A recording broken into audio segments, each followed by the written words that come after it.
and welcome to opening day here in beautiful Pryor, Oklahoma, the site of the Pryor Tigers, with the Catoosa Indians taking on the Pryor Tigers here at Tiger Stadium. I'm your host, Chris Dodson. Be joining with me today in the driver's seat for the first time, my partner in crime, Mr. Kyle. We're going to be right back here in just a few moments, folks. Stay with us as we're going to have some exciting football here in Pryor, Oklahoma.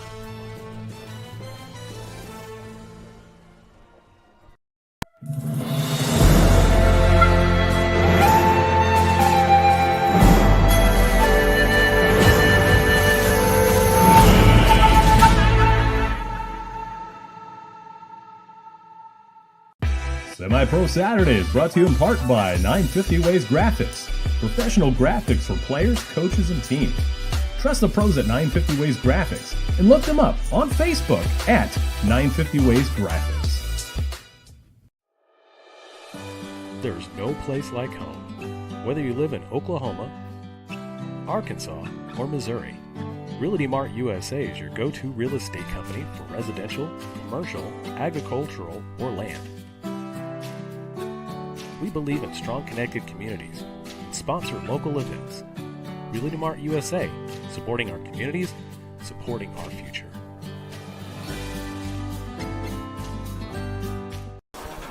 And welcome back, folks, as we get ready for the kickoff here. I am Chris Dodson, joining us, Kyle Sullivan. And the kickoff has resumed, as we're getting the opening kickoff here on the Southern Sports Network. Kyle, how are you doing today? Doing fantastic, man. Excited to be here. It's a beautiful night and a great night for football. Outstanding. Hey, thank you for joining me in the booth. This is Kyle's first time here with me, and he's got a plethora of knowledge, a wealth of knowledge coming from football, coming from the Broken Arrow area, gracing us with your presence today. Absolutely, man. From Louisiana, been in Broken Arrow for quite some time, and excited to be here. Outstanding. Pryor is taking the ball in the blue. Catoosa in the white. Little dump-off wheel route. Oh, he's still going. Eludes a blocker. Gets taken down. Close to first down yardage. About a couple of yards shy. Yeah, it's number 2, Brock Ward. Cal, check out this. On the bottom side here, we're getting a diamond formation. Screen. Breaks the tackle. First down. Pretty easy peasy Japanesey there, and they're going to get the first down on that one.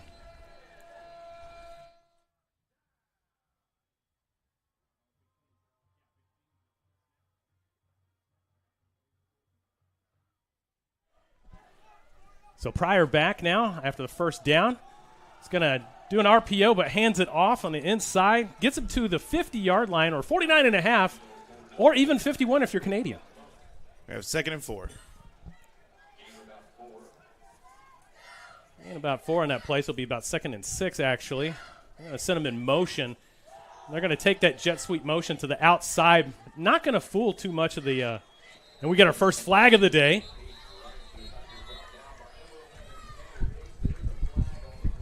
That came in from the side judge, Jimmy Williams. See if somebody was lined up off sides or if it was a false start. And the posture tells me, Kyle, it's going to be a false start. Looks like it. Offensive moving back, and they know they did something. Hey, speaking of which, did you catch the Chiefs-Ravens game last night? Oh, out by a toenail. Out by a toenail. But more importantly, we saw something new.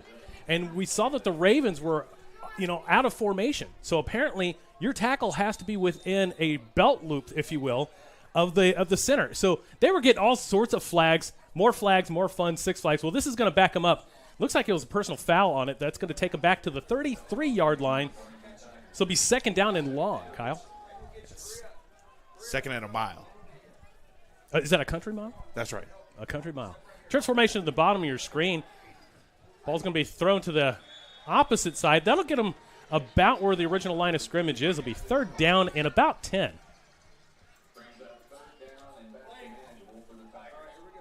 So interesting formation. They're coming back as a single set. They're going to be in shotgun, and sometimes they're in pistol formation. He's making a check at the line. Trips to the bottom of your screen again. Little adjustment, Kyle. Trying to see what the defense is giving him. That's right.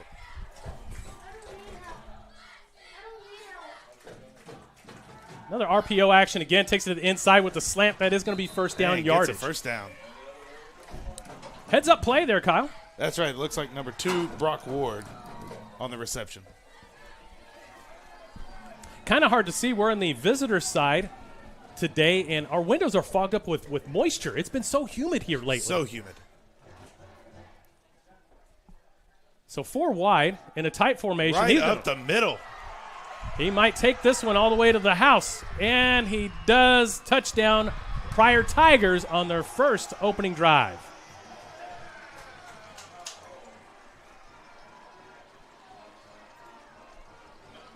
And that was just right up the gut, the middle. Kyle. Right up the middle. It was definitely a way to exploit the inside defenses. They're going to do a swinging gate formation on this point after try. And they're going to try for 2. He's going to try one of those Tim Tebow jump shots, but he's going to run it in himself for an extra 2. So a 7:32 left to go, or is that 10:32? We can't tell because the clock is – it's a little malfunctioned today. That's why we don't have a clock on our scorebook today, is that it's a little broken. Looks like 7:32. It looks like 7:32. Yeah. Could be 10:32. Who knows? But we'll be looking at that. So here's some fun facts, Kyle. So the Pryor Tigers are a 5A class in the 4th. They played last week against Sallisaw, lost to Sallisaw 31-14. They have 0 state championships. They have made 8 playoff appearances since 2004. They've had 2 district titles, the last one coming in 2013. And their win-loss record since 2004 is 95-118 with a 45 percentile success rate. But they were able to get 8 points on the board to begin with on their opening drive. Let's see what the Catoosa Indians have to offer in their first.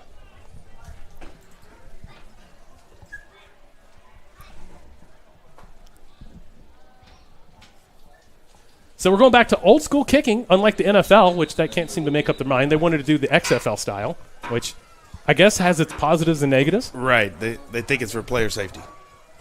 What do you think?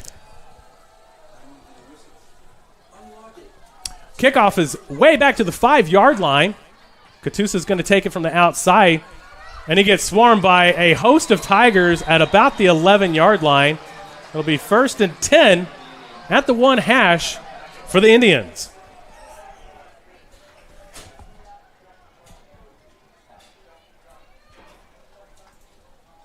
Today's game is brought to you in part by Hidden Gems Storage and Parking out of Catoosa. Actually has a Tulsa address, but it's really in Catoosa. 1st and 10 for the Indians. Trips to the bottom of your screen as they're going to show a late substitution that came in. Pump screen. And he's going to get that one right up the middle. Pass complete to number 34, J.C. Richardson.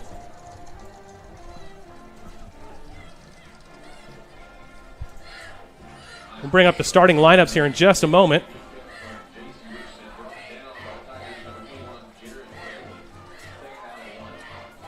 So it'll be 2nd down and 1.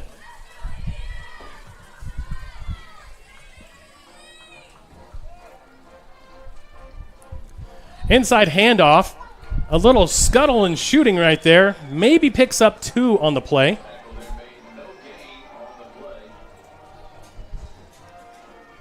Get him down to the 20.5-yard mark. Looks like 3rd and a football.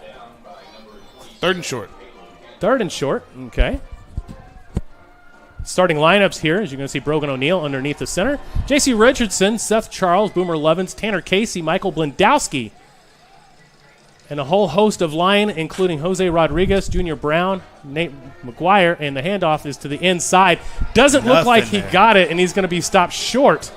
Maybe a loss of 1 on the play, and it's going to bring up 4th down.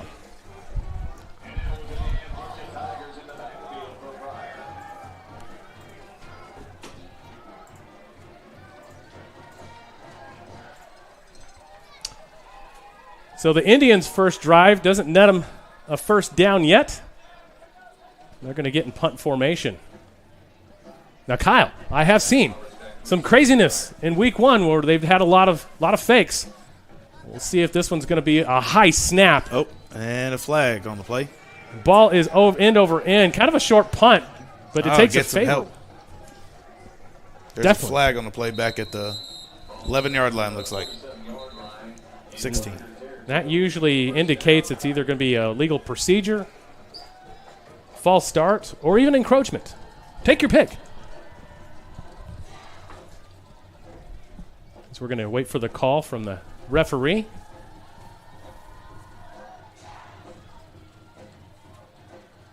And they're consulting with Pryor, and it looks like it's going to be against the Indians. And they're signaling for them to go back, so they want to get a little bit better field position.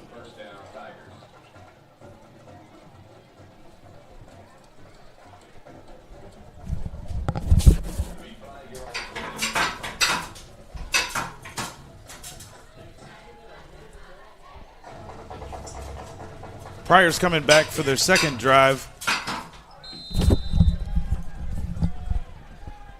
Yeah, here they come with their second drive. Two-back formation set, man in motion. And we got another flag on the play. They're going to call this one illegal procedure. Back them up 5. False start against the Tigers. So first down and 15. So that's twice now that they've had on their first snap that they've had a little issue trying to get their nerve shot. Yeah. They're just excited to play. They're excited to play, and that happens in the first of the year when nerves are still kind of high. They're not getting settled in. Ball is in the air. It's got a man wide open. Overshoots him. That could have been 6.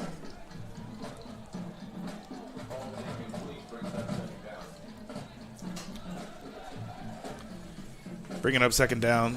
Second down and 15. About the 47-yard line.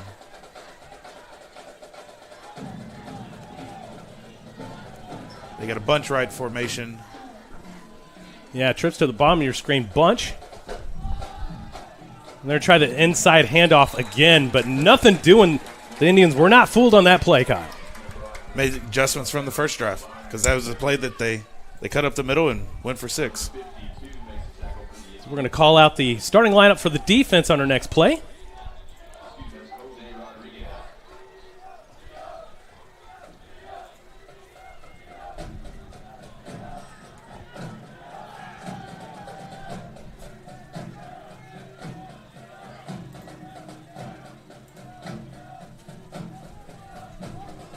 They're going to have trips to the bottom of your screen again. Shotgun formation. Pryor's going to look for the screen play on the inside. Snuffed out. Read very well, and that's going to bring up 4th down. And about 4th down and 12 at the 51-yard line. It's a great open field tackle. Looks like number 6, Boomer Lovins. He's loving it. And Boomer is one of those very athletic guys. He has improved since 2 years ago and has made a pivotal role in this defense. You can see by his effort. Being on the, going across the line, make that tackle is a great stop. Pryor showing an interesting formation on this punt attempt with trips to the bottom there. Well, Australian rules kind of kick. That's going to roll all the way down to around the 10-yard line. They're going to milk this one out. And we're going to have a quick changeover. And we're going to take a quick break. We'll be right back. You're watching the Southern Sports Network.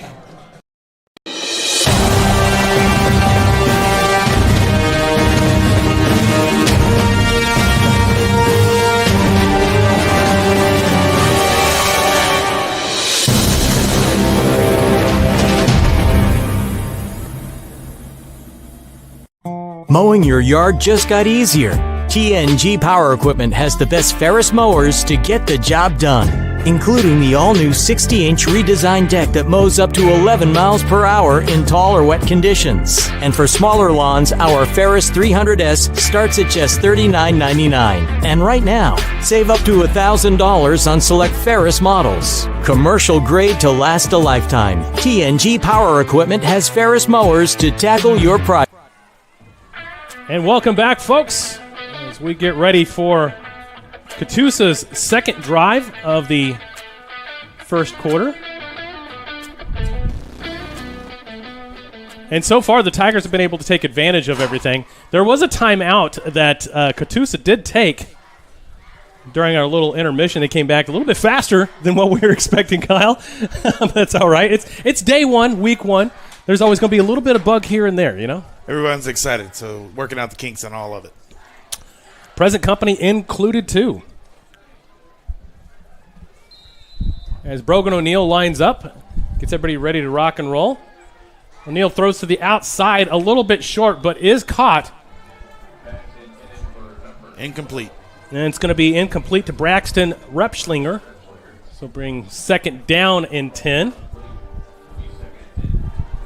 O'Neill has shown some great progress, as we've seen in last week's scrimmage,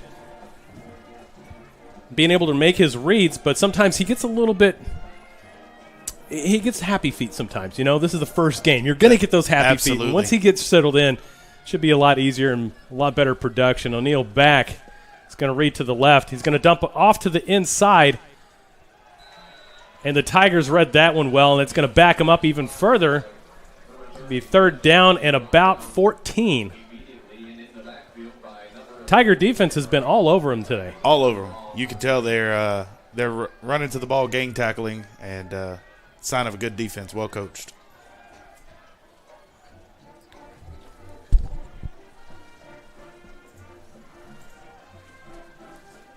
So Catoosa now is going to put trips to the bottom of your screen. O'Neill's looking to fire on the inside. Ball is tipped out, almost intercepted, brings up fourth down. That pass intended for DeAndre Hamilton, and he was lucky to – that didn't get intercepted. Didn't get intercepted. It was a tight window and a zone coverage.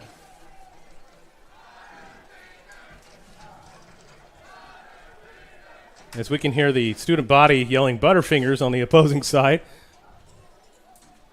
Gotta love small town Oklahoma football. That's right. Catoosa back for the punt in their own end zone. A short punt, end over end, but does get them out to the 37-yard line.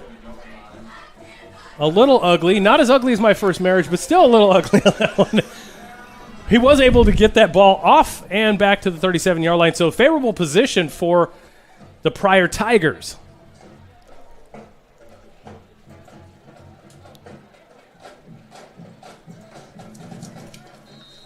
So Pryor coming out again for their third set.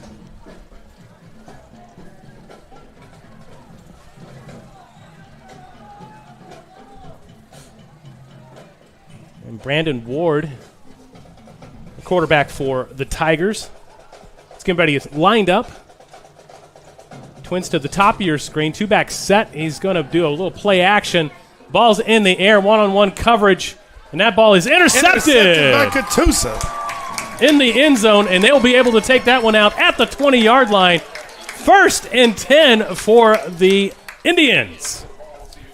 So we see this one on replay again.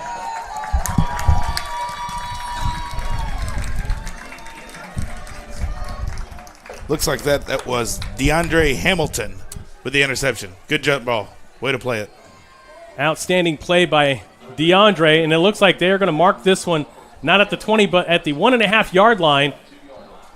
First and 10, deep in their own territory.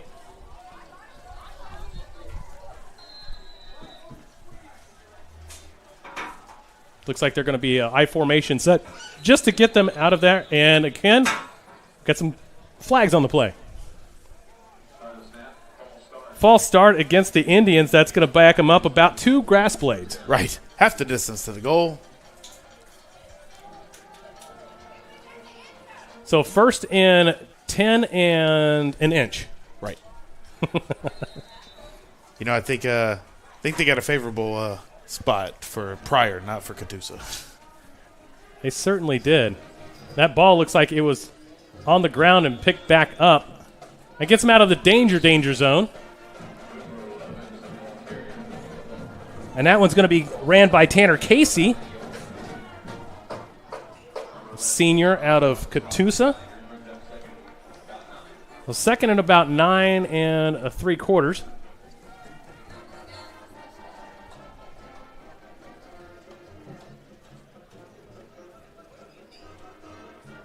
And kind of tough sledding for this offense so far, Kyle. Yeah, they've not gotten a whole lot started, but still early. If he can get under it. O'Neal's got a floater. Oh, my God. He about got it. Almost. Past the Tanner Casey. About got that ball, but.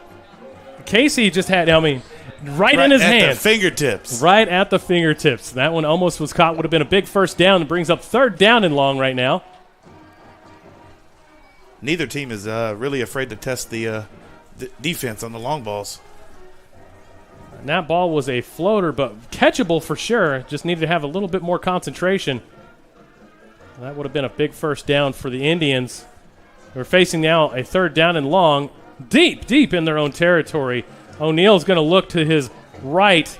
A little miscommunication on the route, and that's going to be incomplete. Brings up 4th down.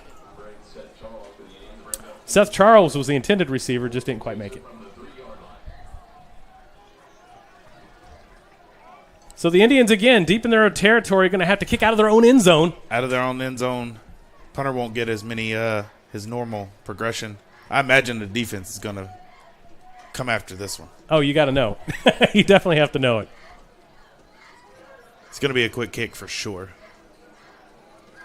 He barely gets this one off, spirals, and goes past the 45-yard line.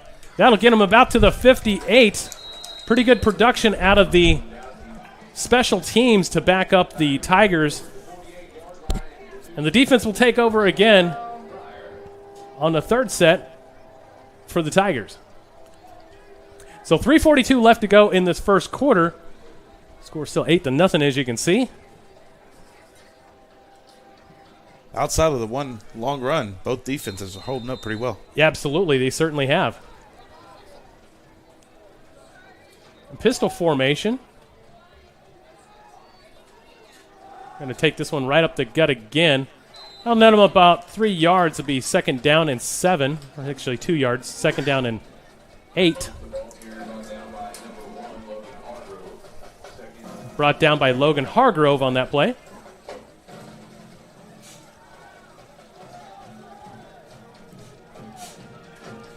Pistol formation again.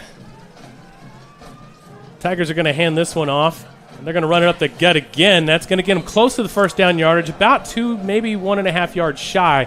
Brings up 3rd down and short at the 40-yard line. And they're going to huddle up to the line real fast. Try to get this one in the gut again. They're going to get first down yardage, and it's going to take them down to the 37-yard line, 1st and 10. And they're going to run up to the line again. Doing a bit of a hurry up here. I bet I know what the play is. I bet so. Well, they're going to check that one out. Yeah. They're definitely checking out. As the Catoosa defense is tightening up in that 2nd spot and trying to cover up the A gap. They're going to run it again. Same play. They gave them about 2 on the play. So 2nd down and 8. And they're just kind of taking their sweet time. They're just taking their sweet time, and it's hard on a defense throughout the game to just be getting those short 2-3 yard runs. It won't show up now, but in the second half, 4th quarter, it'll wear on you. Oh, absolutely. It definitely does. 2:03 left to go. Got a man in motion. It's going to be a jet sweep to the outside. Catoosa's got people on it, and there's a flag on the play coming by the head official, the referee. Is it a holding call?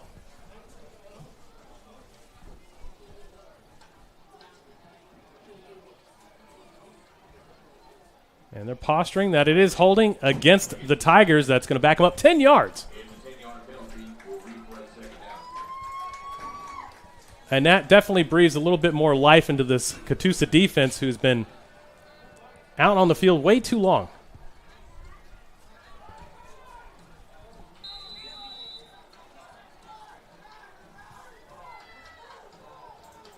So four wide tight, single back formation.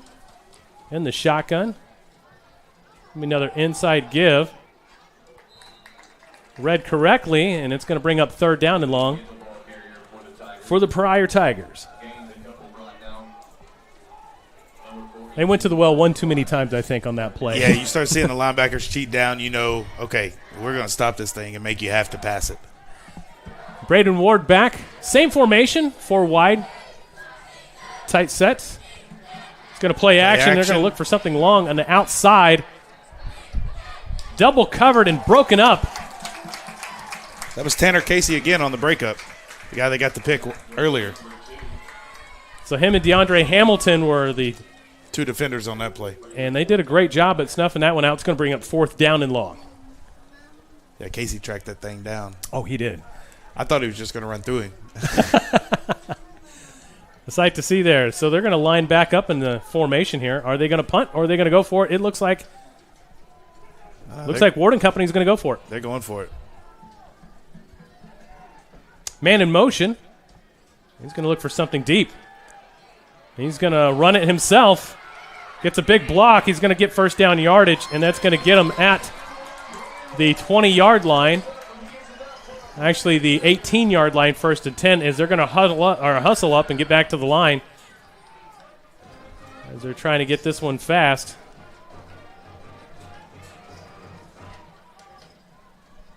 Ward makes the calls again. He's going to hand it off on the inside one more time. Open, you could drive a Mack truck through that, but the ball does come out, and we got a flag.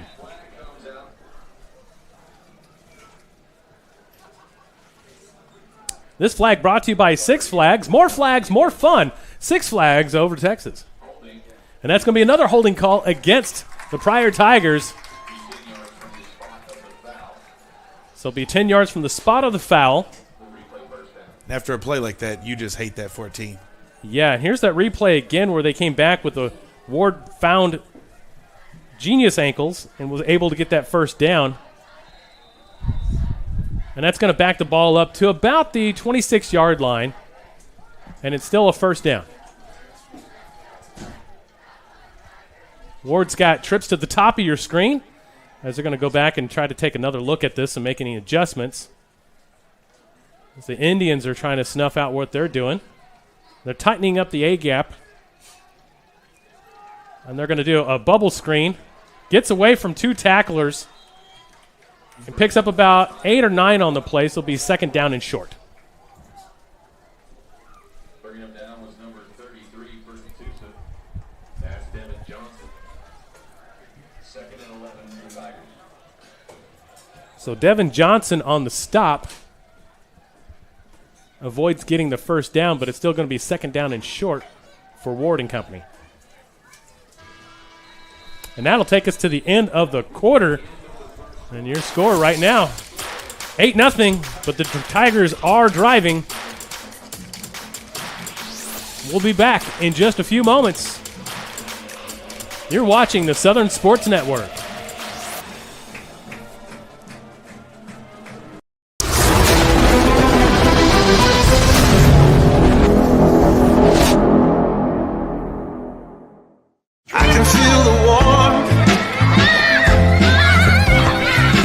Deep down in my bones,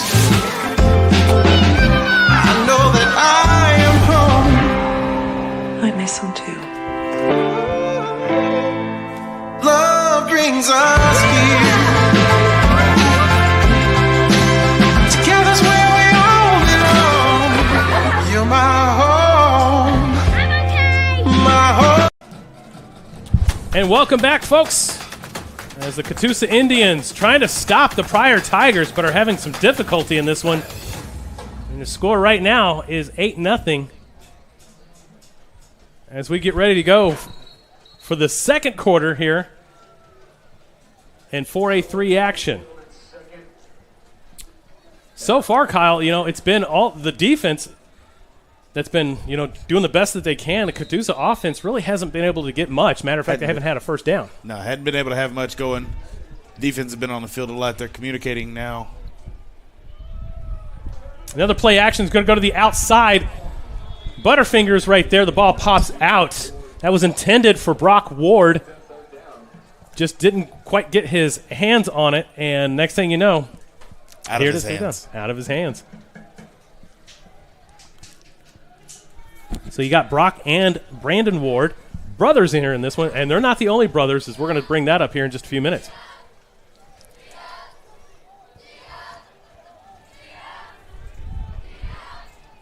There's the crowd getting into this one to D up.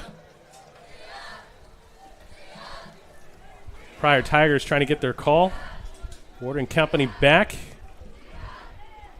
Watch for the run on the inside, and it's the quarterback, Ward himself. Draw.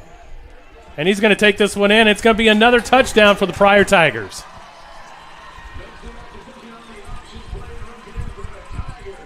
A good option play if you're a Pryor Tiger. A blown assignment if you're the Catoosa Indians. Well, a great read option is really hard to cover. You crash down too much, quarterback takes it, daylight. Well read, and that's going to bring up 14-0 with the 2-point try. As it appears that they don't have a kicker, Kyle. They must have left a kicker at home today because he's not out here. And they direct snap to number 2, the other Ward, and it's going to bring up 16-0 in the second quarter. And so Ward plus Ward equals 8 again, and so it's 16-0. As you get to see that one again. A good play on the inside as he was able to read, follow his blockers, and just bounces it out to the outside on this replay. And that's pretty much it. So, Kyle, if you're Catoosa, what are you doing? Well, one, you're telling your defense to calm down, and also your offense got to get going. They got to find something to get that quarterback, get him in a rhythm, get him where he can feel confident. And it's not that they haven't had the balls; they've had the balls that they can make the plays. Mm-hmm. Just got to put it together. Yeah, it takes a little bit of time and a little bit of rhythm.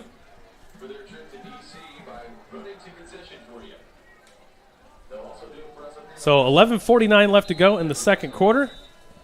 Tigers are kicking off to the Indians. Ball's away. End over end ball's going to be taken at the 12-yard line. Taken out. Shoestring tackle attempt doesn't get him down. He'll get him at the 22-yard line. 1st and 10 for the Indians. Tanner Casey's all over the field. He is. He is a one-stop shop slash Swiss Army knife. They need to get him the ball more, get him some first downs. Here's some fun facts also for the Catoosa Indians. Catoosa Indians are in the 4A3. This is their first game, so they're 0-0. 0 state championships, but they have 11 playoff appearances since 2004. 2 district titles, the last one coming in at 2011. They are 102 and 111 with a 48 percentile success rate since 2004. And that one is snuffed out early. Brogan O'Neill trying to hand this one off early to Jace and just didn't quite make anything there. Number 13 for Pryor, Kendall Kelly on the tackle. He got right through the line. Yeah, the line's definitely going to have to change it up a little bit here and get some blocks in. So second down and about 11 and a half. Trips to the top of your screen. Play action to the outside. He's going to be able to pick up a few yards. Stuttle steps, is able to pick up the first down, the first and down and 10, but there is a flag on the play.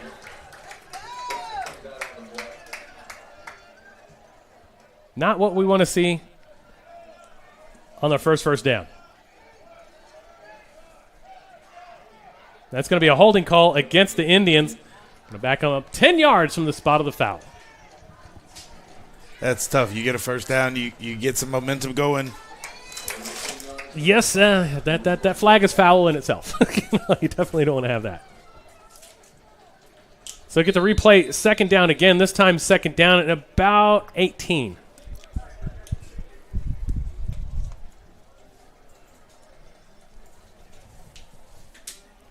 $10:50 left to go in the first half.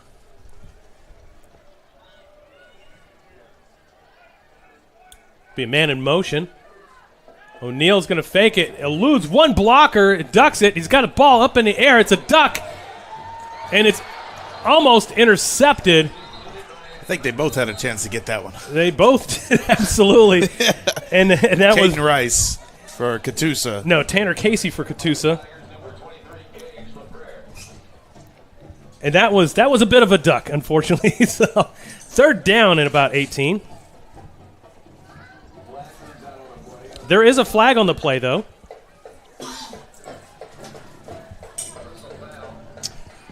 Personal foul on Catoosa. Going to be another 15-yard that we're going to have to add on to that one. Definitely not what you want to see here. He's going to back him up even further. 2nd and 35.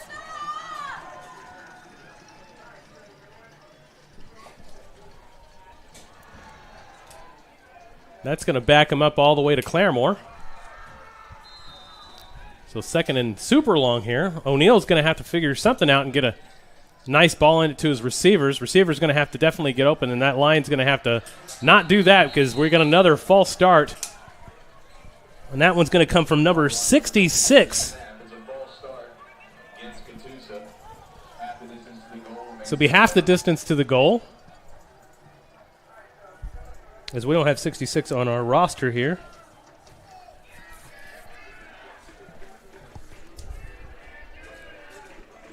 But that was the right guard. We've got Junior Brown for the right guard listed as the starting lineup in here. And they're going to snap this one and is able to get something out of nothing here. Gets him up to about the 10-yard line. Noah Curtis on the stop, and that's going to bring up 3rd down and long.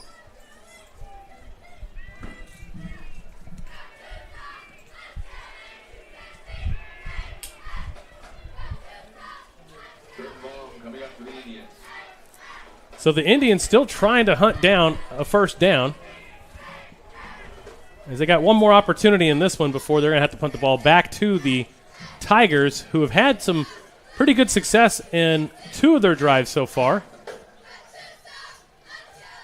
That ball is going to be up in the air, kind of a floater, but it's coming down, and it is caught. Depending on the spot. Great job to get that ball to the 35-yard line. That was Tanner Casey again. He's all over the place. The Indians wasting no time. They're going to get up to the line, and they're going to try to fish for a first down. They're in tight formation set. This is 4th down and about a yard, and they're not going to get this one. And that's going to be a turnover on downs, 1st and 10 for the Pryor Tigers. Tough sledding on that one. Good play, just didn't have the blocks that they needed to be able to pick it up. Yeah, it's hard when you got to go east and west before cutting up. It's tough to get. It really is. Especially the Pryor's been getting some good push. Defense is holding strong though. They can bow up. Are. Yep. They certainly are. So we know with the struggle of this offense is definitely their line this year. They're going to have to do some work on the sidelines to try to get whatever they need to get going on. So Pryor's going to take this one in. Another inside run. Almost hit at the line of scrimmage, but bounces right off. Gets them down to about a 5-yard gain on the play, so it'll be 2nd down and 5. Devin Johnson was the defender that stopped. Ward's going to call for a screen. That's snuffed out right at the line. Brought down by number 8, Seth Charles. Yeah, he read that immediately. It was a great open field tackle right when the ball came. And that's going to back him up, be a 3rd down and about 8.5.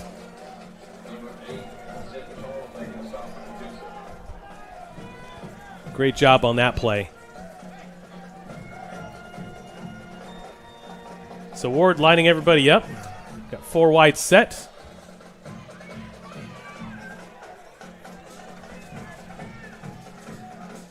Ward looking back, trying to get the formation set. He's going to get Brendan Monk in the backfield. There was a little bit of movement, but nothing there. Catoosa's going to read that screen again. That's not going to do it. That's going to bring up 4th down. Now, we know that they don't have a kicker, so you know they're going to go going for it. There's no question to it. Unless by some miraculous miracle that they actually do have a kicker, but it looks like they're bringing up the big hog mollies on this play. The big pretties. The big pretties. As Brock Ward is going to be the intended direct snap. He's going to try to find something under the outside. The question is, did he pick up the first down yardage? Depends on the spot. First down Pryor. And he did get enough, so you're right. 1st and 10 for the Tigers, and that keeps the drive going.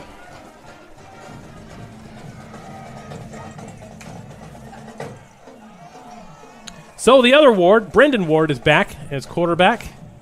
He's going to send his brother to the outside. Another inside handoff, and that one's going to be cleared all the way to the end zone. Brendan Monk on that run, right up the gut through the Indians once more.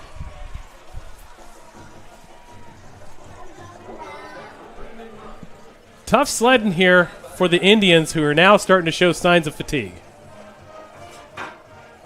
So 7:27 left to go. Try for another 2-point conversion.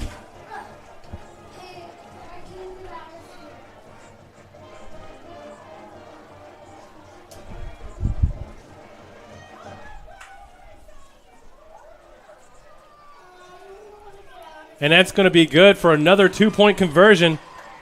Back to Monk on the outside screen. So your score 24-0. We'll be right back after these messages. You're watching the Southern Sports Network.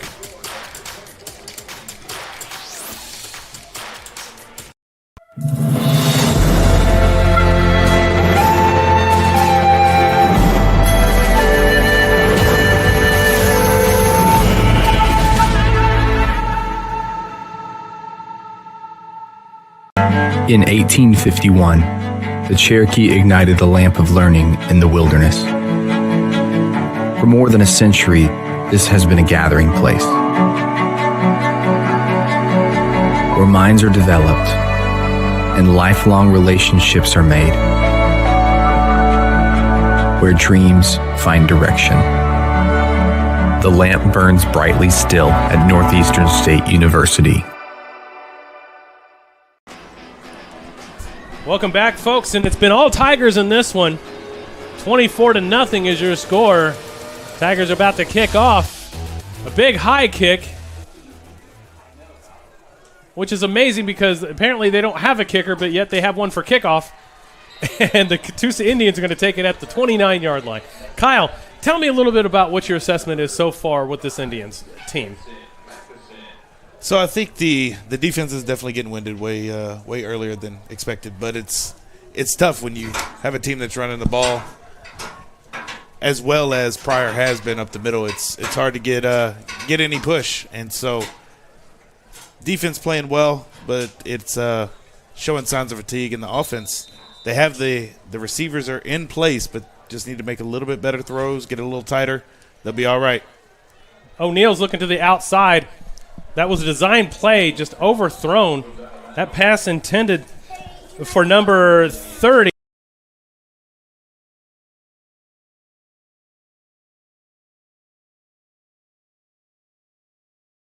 Get it?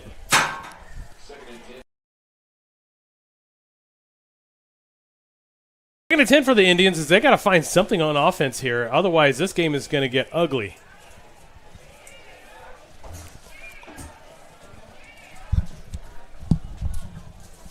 As there's going to be a substitution at quarterback now. Inside handoff. Going to pick up a couple on the play. Michael Blendowski coming in as quarterback on that play, and it's going to bring up 3rd down and 10. Aiden Wolf on the tackle.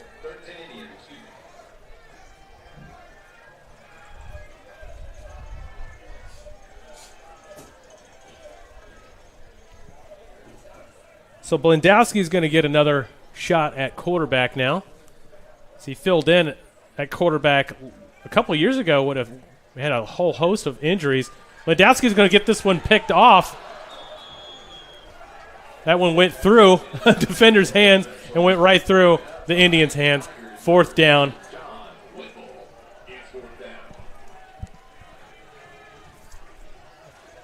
And unfortunately, there's nothing doing offensively Still looking to find a rhythm. Got to get something going on. With 6:33 left to go in the first half, it's been all Pryor.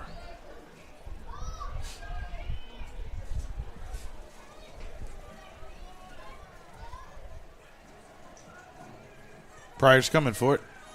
Yep, but it gets the ball away. Almost a duck, and that one's going to be caught at the 53-yard line if you're Canadian, or the 47-yard line if you're here in America. 6:25 left to go in this one, and I mean, if you're on the defense, you got to cover that A gap at all costs at this point, because that's been their bread and butter for the Pryor Tigers. Yeah, but if you see Pryor's putting their center and their guard on that, and they're blowing it up, and so you got to fight through that, and you know they're coming right back to this. You're going to see this play over and over until they stop it. Absolutely. Catoosa playing a 3-4 defense, so that you're definitely going to rely on your linebackers, so they're going to have to snuff out some of this. Trips to the top of your screen, and this is going to be a play action. It's going to go outside, wide open. Nobody's covering him. Almost loses the ball. Catches it between his legs. And there's a flag on the play. Gage LaFair on that catch, or there was blown coverage. Nobody was around him. That's the tough thing, is when a team is running well, everybody cheats in, and easy to let somebody out, not accounted for, because the run's been so productive so far this first half. I mean, he was on an island of his own. He must have had some fart spray earlier because nobody wanted to be around him. And see what the call on the play is. Personal foul. That's going to be a personal foul against the Tigers. That's going to back them up from the spot of the catch. Well, like there was 2 penalties on the play. So it looks like they're going to bring it back. So the play does stand, so it's going to be 1st and 10, but it's going to be about field position. It'll be first down and 10 at the 42.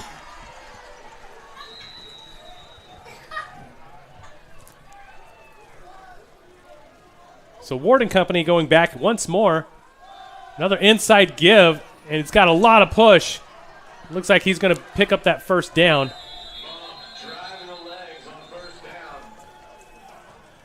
Good hard run, very near the line to gain. It's going to be ran by number 9, Brendan Monk again. Monk was the recipient of the touchdown and the 2-point conversion. That's right. He's having a heck of a game so far, and I imagine if I'm Pryor's coaches, I'm going to keep feeding him. Absolutely. Definitely a downhill runner. He's looking for the screen to the outside, but he's got a wide open man touchdown. Pryor Tigers, nobody was around. Number 3, Gavin Roberts on the touchdown. And I think you'll start to see this, Chris. Once defensives come down, it opens up those passing lanes that defenders get. They pull in to try to defend the run and help out. So yep. The D-line's going to have to step up. You're definitely right about that. It's a tough sled now. That defense has been on the field way too long, hasn't had any productivity on the offense, and here's your result. 2-point conversion ensuing. And throws it out, and there you go, 32-0 with 5:38 left to go in the first half. We'll be right back.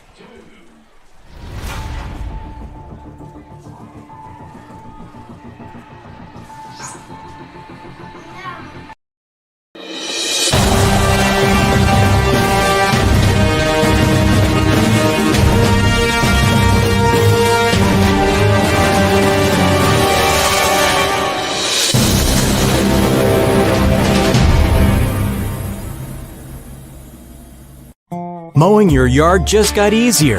TNG Power Equipment has the best Ferris mowers to get the job done, including the all-new 60-inch redesigned deck that mows up to 11 miles per hour in tall or wet conditions. And for smaller lawns, our Ferris 300S starts at just $39.99. And right now, save up to $1,000 on select Ferris models. Commercial grade to last a lifetime.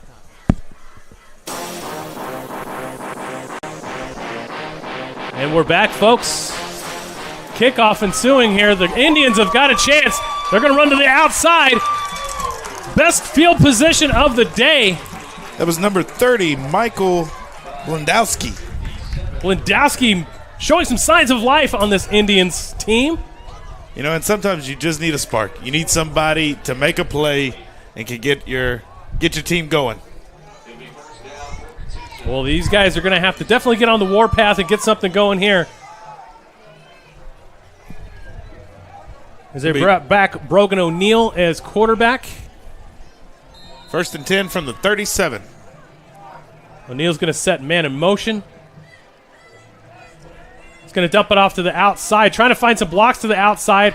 Does get stopped at about 2-yard gain on the play.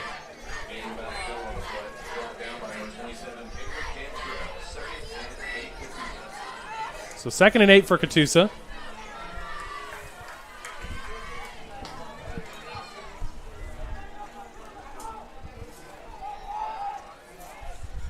We're going to see trips to the bottom of the screen. O'Neill is getting everybody set.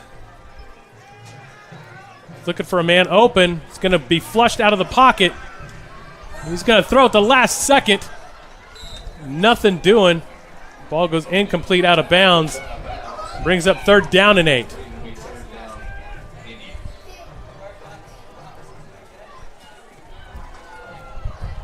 So Blendowski showing him some signs of life, but now they got to figure something out here on 3rd down and long. As O'Neill hasn't found anybody open so far today.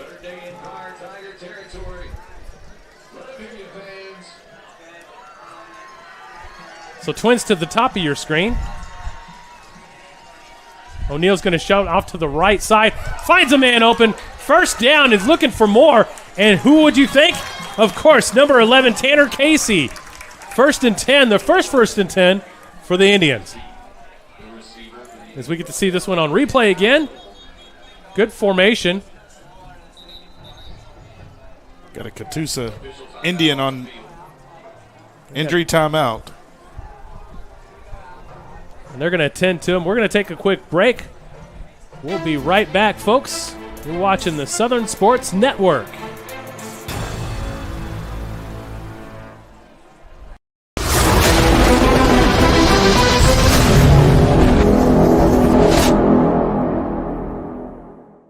I can feel the warmth deep down in my bones. I know that I am home. I miss him too. Love brings us here. Together's where we all belong. You're my home. My home. Welcome back, folks, as we got our first and 10.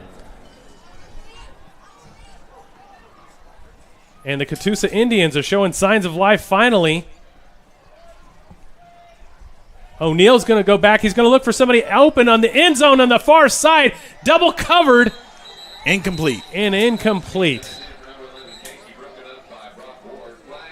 Tanner Casey was the recipient, or close to being the recipient. There is a flag on the play, though. On the far side, that's coming in from a side judge, Jimmy Williams. And that's going to be going against the Catoosa Indians. Fun fact, Jimmy Williams actually runs, he's the president of the Indian Nations Football Conference, one of the biggest football conferences in the nation, believe it or not, with over 300 football teams in the state of Oklahoma. That's incredible. Going from Mighty Might from 1st grade all the way up to the 7th grade. Brogan O'Neill is back. He's going to try to find a man and almost gets this one intercepted. I don't know where O'Neill was trying to throw that ball. There was nobody around except for Blue. Yeah, it was tough. He got pushed out of the pocket and tried to make a throw. He's definitely going to have to go through his reads properly and find somebody open or run, and they're going to take another timeout. We're going to stay with it right here. So if you are if you are a coach right now for the Indians on offense, what are you calling at this point? Well, you need something that's going to get your confidence up. So it would be slants, curl flats. If you see a hole, maybe see if you can do, a fake draw, something to get something that's high converting, high percentage play, because they're not threatened. Pryor's not threatened by the deep ball right now.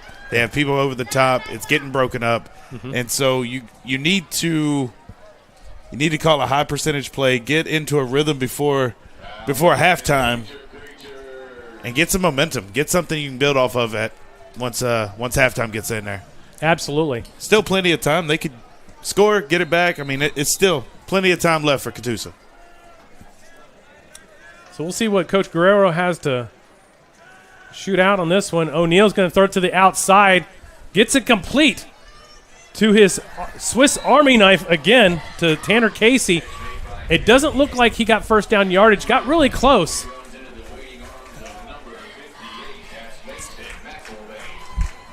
Makes it 3rd and 15. So 3rd and 15, you're right. I was looking at the wrong stick.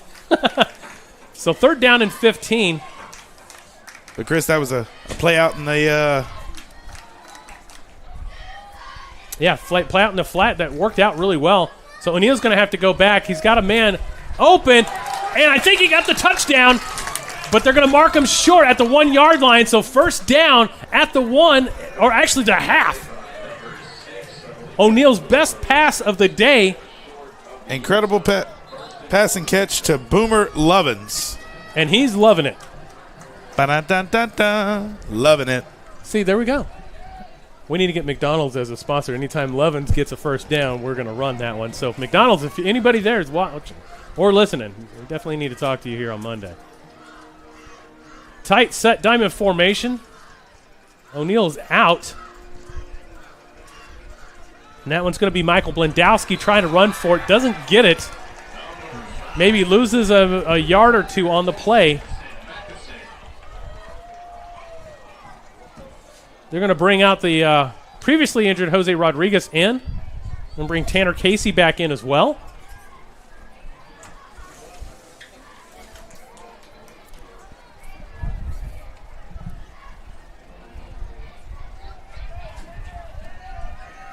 Tight formation. O'Neal's going to go back. He's going to throw it on the outside flat, and this one almost looks like it's intercepted. And they're going to say it is. Intercepted by number 23, Gage LaFleur. And what was a promising drive ends up in disaster. And that ball is going to be turned over at, it looks like about the 1 yard line, maybe the half. That is very deflating for the Indians. Absolutely. You get something going and throw an interception. It's tough. Very tough. Now, if you're Catoosa now, this is where you want to buckle down. Absolutely. You've got a golden opportunity here to get 2 points on the board. And with 2:35 left, you got one timeout. You could get it back and try to still get something. Looks like Pryor's going to take a timeout. Yeah, they didn't like what they saw out there. They did not. So let's talk a little bit about college football coming up tomorrow here. Some of the matchups, and, of course, week 2, you're going to see some powder puff games going on. Yeah, you got some cupcakes. A lot of cupcakes going in here. OU, of course, playing Houston, which Houston's nothing what they used to be. So No. that one should be a blowout. Now, OSU. They're playing Arkansas. That's going to be a good game to watch. I think so. It's you got a team that's playing for their coach, and Pittman's on the hot seat, and so He is. he's. I think they like him. I think the team likes him, and so when the players like the coaches, they play harder, and they know what's on the line going into Stillwater. Yeah, we're going to find out if Pittman's going to be able to fire that old jukebox up or if it's going to be dead. Right. Another notable game that's going to be coming up tomorrow is going to be, of course, Iowa and Iowa State. Probably one of the better matches. So Ward in the back in the end zone is going to hand it off. And they're going to get kind of a push there, and it gets them about to the 5, maybe 5.5 yard line. So it gets them out of the danger zone. 13, the ball carrier for the Tigers. That was Kendall Kelly on the carry for the Tigers, getting him out of give him a little breathing room. And we're getting close to the 2-minute area. Pryor's got number 9, Brendan Monk, back. Throws to the outside. He might be picking up that first down, depending on the spot of that ball. Looks like they're going to spot him at the 9-yard line. It was a good tackle by Tanner Casey. So 3rd and short, under 2 minutes. They're lining up fast.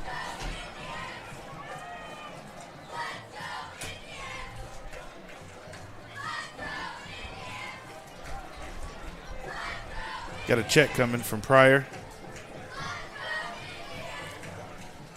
Another inside handoff through the A gap, and it looks like it might be snuffed out. I don't know if they're going to get much of a push at all. In fact, I think that's going to bring up 4th down.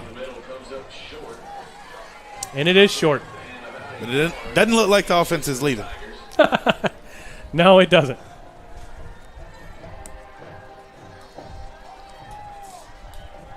It doesn't look like they have a kicker at all, so they might have to go for it. I mean, I mean, you're under a minute now. Your defense is holding up.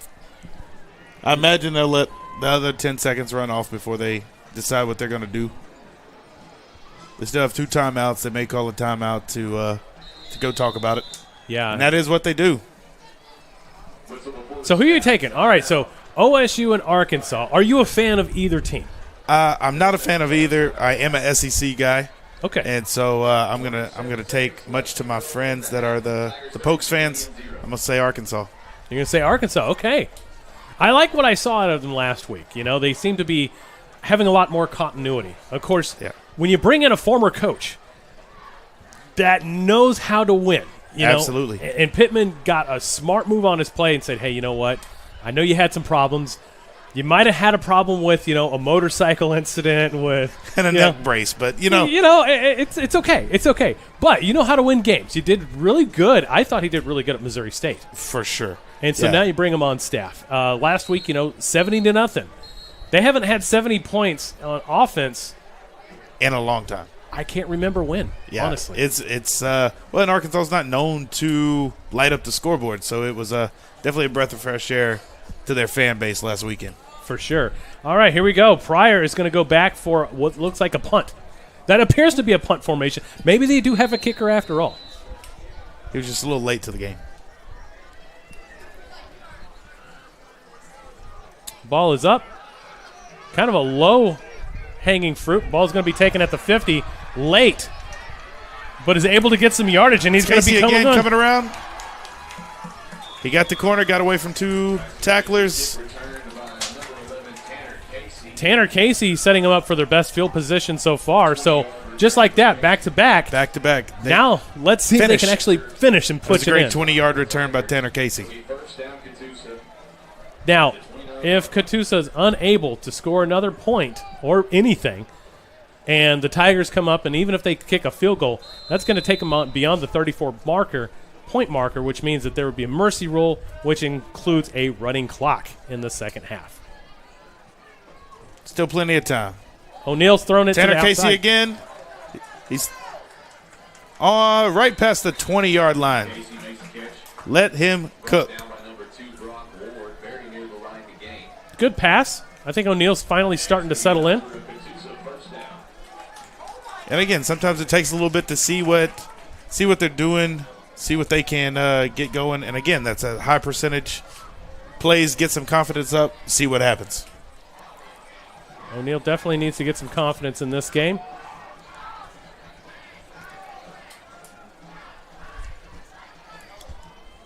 Low slap, he got it. Across the middle. He overthrows his intended receiver. Seth Charles was open. Just overthrown. Just a little high.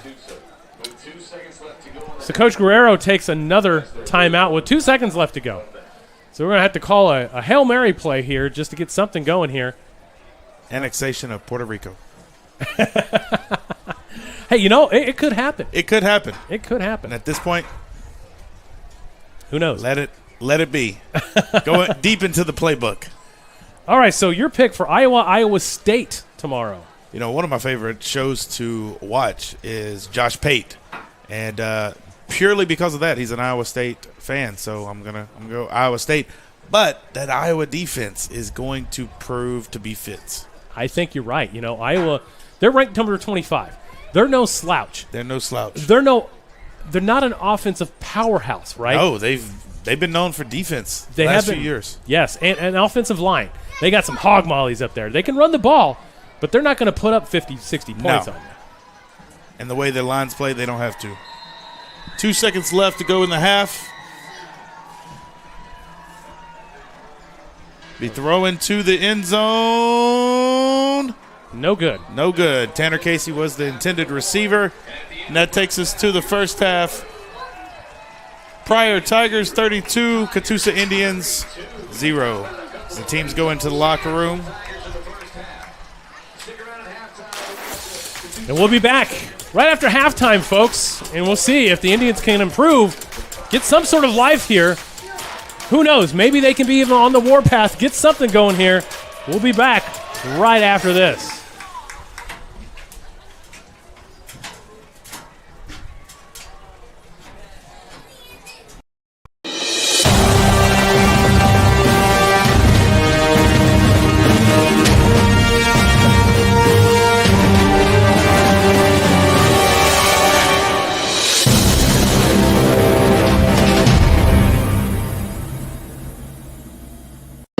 Things could be stranger, but I don't know how. I'm going to change just now.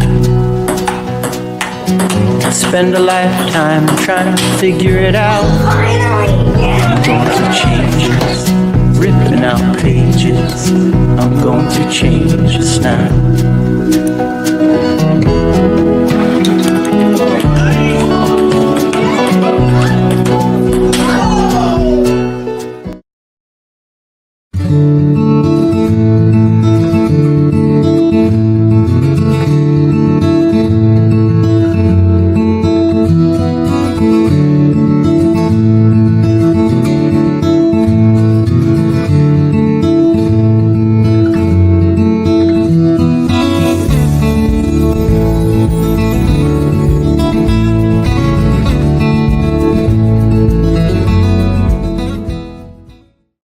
Mowing your yard just got easier.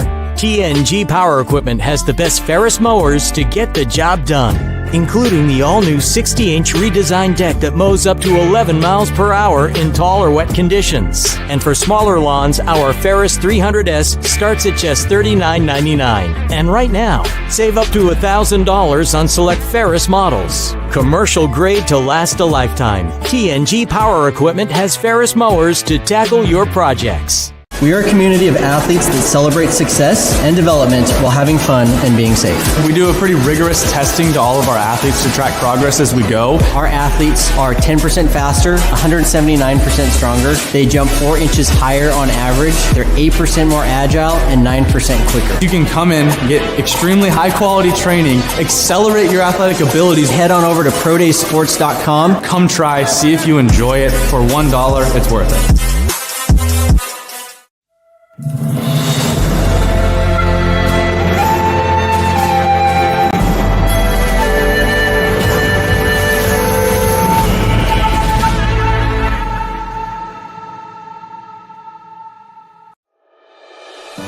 There's no place like home. Whether you live in Oklahoma, Arkansas, or Missouri, Realty Mart USA is your go-to real estate company for residential, commercial, agricultural, or land. We believe in strong connected communities and sponsor local events. Realty Mart USA, supporting our communities, supporting our future.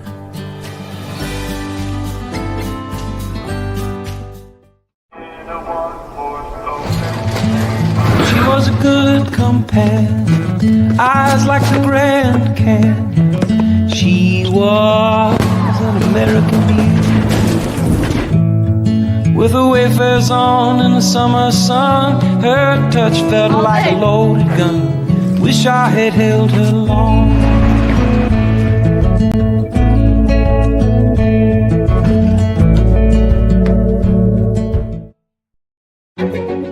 A tradition of educational excellence, more than a century in the making, continues in Broken Arrow. Here, supportive faculty, in-demand undergraduate and graduate degrees, and affordable tuition make Northeastern State University your transfer destination.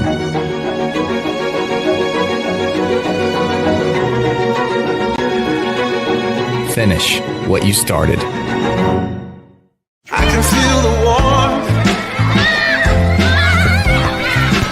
deep down in my bones. I know that I am home. I miss him too. Love brings us here. Together's where we all belong. You're my home. My home.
We'll come back at 2 minutes still and just kind of do a brief overview. The band's running more than the team is. Oh, fun times here. I mean, we're not back yet, but I'm like, as a night for football, my God, this is great. Oh, yeah. Mm-hmm. It's so hard to see with this crap right here. Well, ouch. Oh, it's on the inside. Yeah, it's inside the pane. They ain't doing nothing to that new stadium. Nope. Nope. Huh?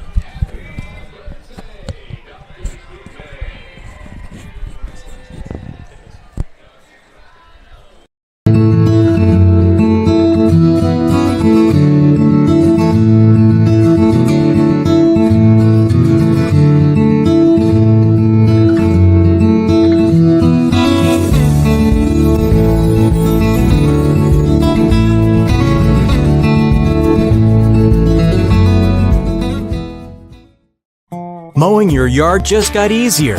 TNG Power Equipment has the best Ferris mowers to get the job done, including the all-new 60-inch redesigned deck that mows up to 11 miles per hour in tall or wet conditions. And for smaller lawns, our Ferris 300S starts at just $39.99. And right now, save up to $1,000 on select Ferris models. Commercial grade to last a lifetime. TNG Power Equipment has Ferris mowers to tackle your projects. We are a community of athletes that celebrate success and development while having fun and being safe. We do a pretty rigorous testing to all of our athletes to track progress as we go. Our athletes are 10% faster, 179% stronger. They jump 4 inches higher on average. They're 8% more agile and 9% quicker. You can come in, get extremely high quality training, accelerate your athletic abilities. Head on over to prodaysports.com. Come try, see if you enjoy it. For $1, it's worth it.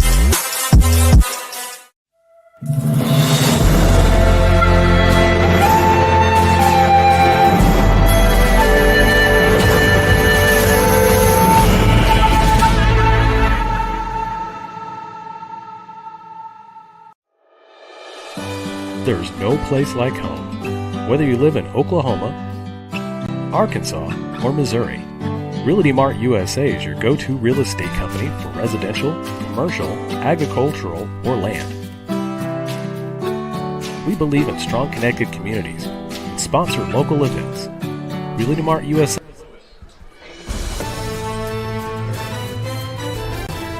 Welcome back, folks, as we're at halftime.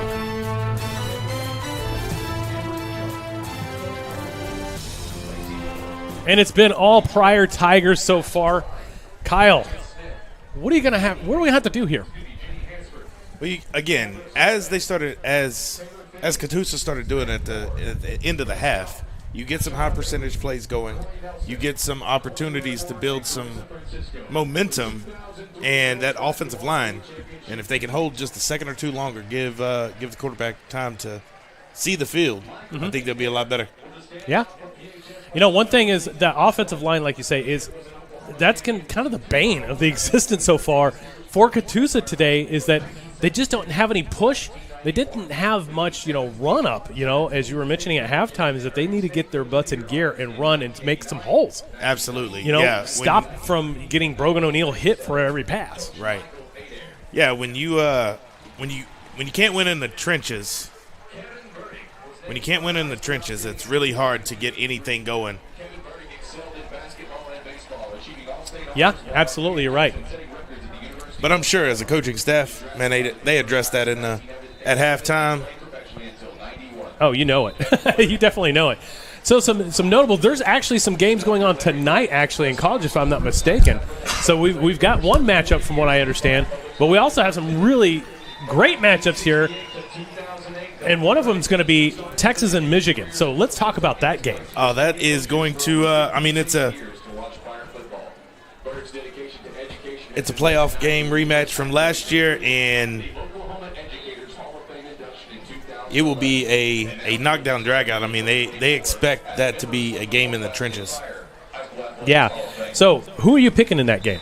We got Texas, Michigan. Are you picking the defending champions, or are you picking an up-and-coming SEC powerhouse? I think neither team is going to overlook this, but I feel like Sharon Moore and the Michigan Wolverines, they're going to have their way. It's in Ann Arbor, so that helps. And it's like a team. It's already getting cold in Ann Arbor, so that's going to be a thing that they have to work through. And so, I mean, they expect the over-under only 42.5, so yeah, it's going to be a low-scoring game and a game, again, in the trenches. Yeah, I think so. And they didn't lose, the mass exodus. You didn't see that from this team. You didn't see that, no. And I think because they had Sharon Moore take over, he stabilized the team. And Michigan, with Jim Harbaugh, they built it through Michigan players. True. They didn't lean on the portal as much as others. Absolutely. So I think that's going to be a big difference right there going into that game, is that they didn't have that mass exodus. Yeah. They retained what they had. They don't have the drama from Harbaugh either. Nope, they sure don't. But, Quinn Ewers at Texas is going to be he's the X factor. If he has a great game, then I think you'll see Texas have success. Yeah, as we're hearing people going up and down the ladder, it's loud. It's extremely loud. So here we go. Another notable games that are going on. We got some games coming up right here, in fact. USC, Utah State. That's going to be a powder puff game. Tennessee at NC State. Now, that game I like a lot because that's going to help me gauge how is Heupel's Tennessee team going to do against OU. NC State, I haven't heard a lot from lately. Again, they're sneaky, though. A couple years ago, they had a really great team, but everybody is riding high in Knoxville on Nico Imagalava, or however you say his last name. No, you did great. We go say I got 80% there. I mean, he looked incredible. I mean, he is a dual-threat quarterback, like 6'5". I mean, he was just throwing darts. Wow. And, they pay him well in Knoxville. I bet they do. Well, with the NIL, it's all legal now, so you don't have to worry about underneath the table, which we know is still happening. No, absolutely not. So, anyway, so we're getting ready to go and kick this one off for the second half. Your score 32-0. It's been all Pryor today, just because they've been able to control the tempo of the game. They've been able to exploit the A gap all game long, and done a great job at making sure that they're going to get the touchdowns. They don't have a kicker that can kick a field goal, but they can get their 2-point conversions that they converted all 2-point conversions today. Yeah, they're doing that direct snap, and it's tough to cover when they have so many receivers they can do a direct snap to. Absolutely. And they got that swinging gait that they've been using, so we'll have to see if Coach Guerrero for this Indians team is going to be able to buckle it down and get something going here for the Indians, as we are 24 minutes away from the ending of opening day here on the Southern Sports Network.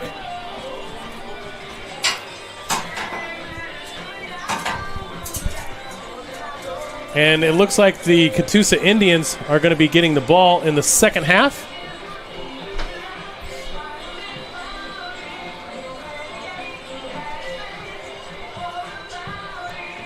As the officials have vacated and gotten in their positions and ready to kick this one off for the second half. Pryor Tigers are going to kick this one off from the 40-yard line, and the Indians will be able to take it back. We'll see if Michael Blendowski is going to be able to get this ball and make some magic happen. One bright spot for Catoosa in the first half was their special teams. The returns, they got good returns on it. See if they can continue to do that in the second half, as a kickoff is to none other than Tanner Casey. He's making some people miss. He's running through some tackles. Getting out to about the 45-yard line. He wants it tonight. He does. He's one of the two people on there that wants it. Got him in great field position. 1st and 10 for Catoosa, but boy, he get the kicker. If it wasn't for the kicker, that was 6. That was 6. That's right. And keep feeding him. He is your one-stop shop. Make Pryor take him out. All right, Brogan O'Neill back. Let's see if they can get some good production on this offensive line and give him some time to make some magic happen. It's Casey again. He's looking to get the corner. He runs through. Good gain. Good, solid gain. Got 5 on the play right now. Casey's slow to get up on that tackle. He's going to be taken out for a play.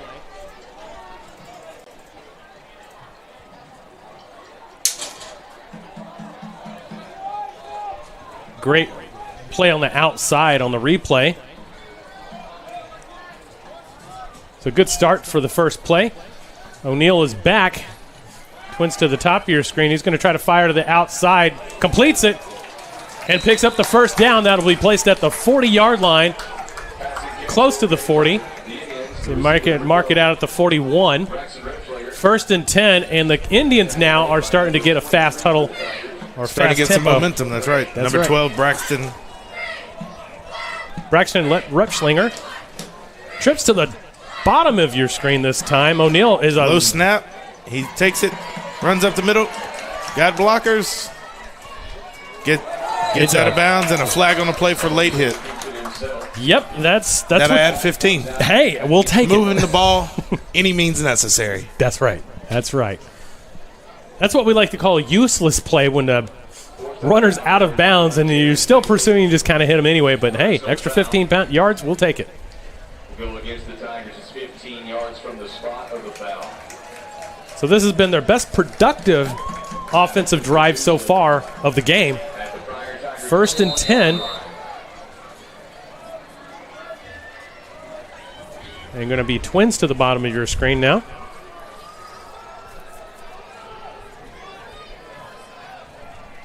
Jace Richardson in the backfield with Brogan O'Neal.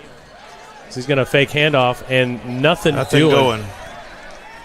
As Pryor read that one, he was able to get to the outside, so it's going to be a loss of about 2 or 3 on the play. Cantrell on the tackle. And O'Neal now is trying to figure out, all right, well, that didn't work. There's something on the other side. Let's go to the long side of the field.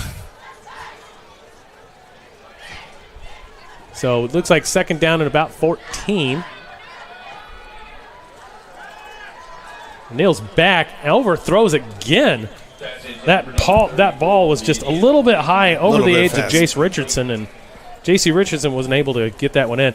You know, one thing I have noticed, though, is I used to coach quarterbacks, and one thing I have noticed with Brogan O'Neal is that he's not getting his foot set when he throws. He's throwing it super fast just to get it out of his hands. He needs to get his feet set before he makes that throw and go through his pattern.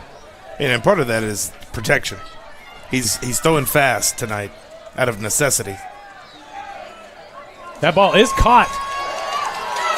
Shifty feet. 1st down and 10. By number 10, Braxton Green. Not Repschlinger this time, but Green, you're right. 1st and goal for the first time in this game, as there is signs of life here.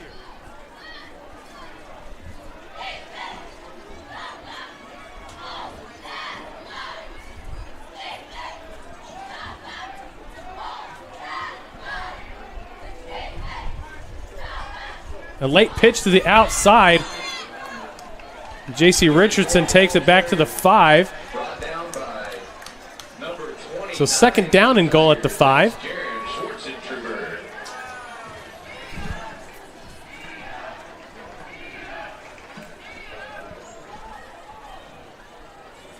So this is their 2nd best field position of the day, outside of the half-yard line, which unfortunately got turned over. Roll out, and that one's going to be touchdown. Touchdown, Catoosa. Pass complete to Seth Charles for the first points of the day. We'll get to see that one again on replay. And that was a play prior to that one. We'll come back to that instant replay in just a moment as we're getting ready to go for, looks like another 2-point conversion this time by Catoosa. I'm just going to take it. Tackler missing. Runs it in for 2. Blendowski on that one. Great run, great play recognition. And the Indians get on the board with your score 32-8. That is exactly what they needed. Absolutely. You go into halftime, you make your adjustments, and that is what you want to see when you get the ball coming out of the second half. And we're going to see that touchdown play one more time here on the replay. Just a great rollout. A good opportunity as he was able to find his man on the open on the outside and gets the 2-point conversion. Get some points on there. Now that stops any and all mercy rules at this point until, if the Tigers come back and just start scoring points, then we might be looking at another story. But there are some good signs of life here offensively. That's what they had to do. They should have been doing that to begin with, but sometimes it's better late than never as you're preparing for next week. Absolutely. Well, and you go into halftime, you make adjustments, you look at what was done, and as an opening drive coming out of the second half, that's about as good as it could be. Absolutely. As we get prepared for next week, be a Battle of the Blue Whale in Verdigris. The Indians taking on the Verdigris Cardinals. Lewandowski is back to kick. Kick is off. And Pryor does get the catch. He's able to elude a few tacklers and gets it up to the 35-yard line, 1st and 10 for the Tigers. There is a flag on the play. That was run back by number 13, Kendall Kelly. And the posturing tells me that it's going to be going against Pryor. Block in the back. Spot of the foul was at the 30-yard line, so they're going to block in the back from there, and we'll mark it off.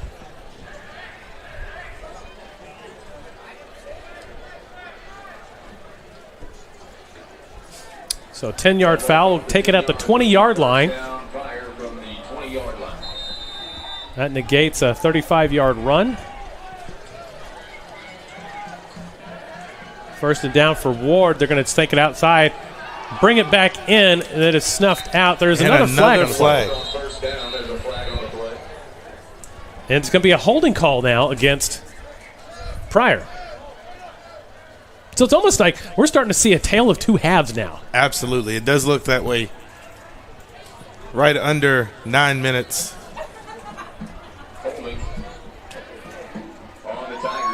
And that's the struggle of a coach. When you have such a big first half, you go into halftime, you're probably a little loose. Mm-hmm. You're feeling like, oh, man, we got this in the bag. Maybe there's not as much intensity coming out in the second half, and that's definitely what we're seeing so far in the third quarter.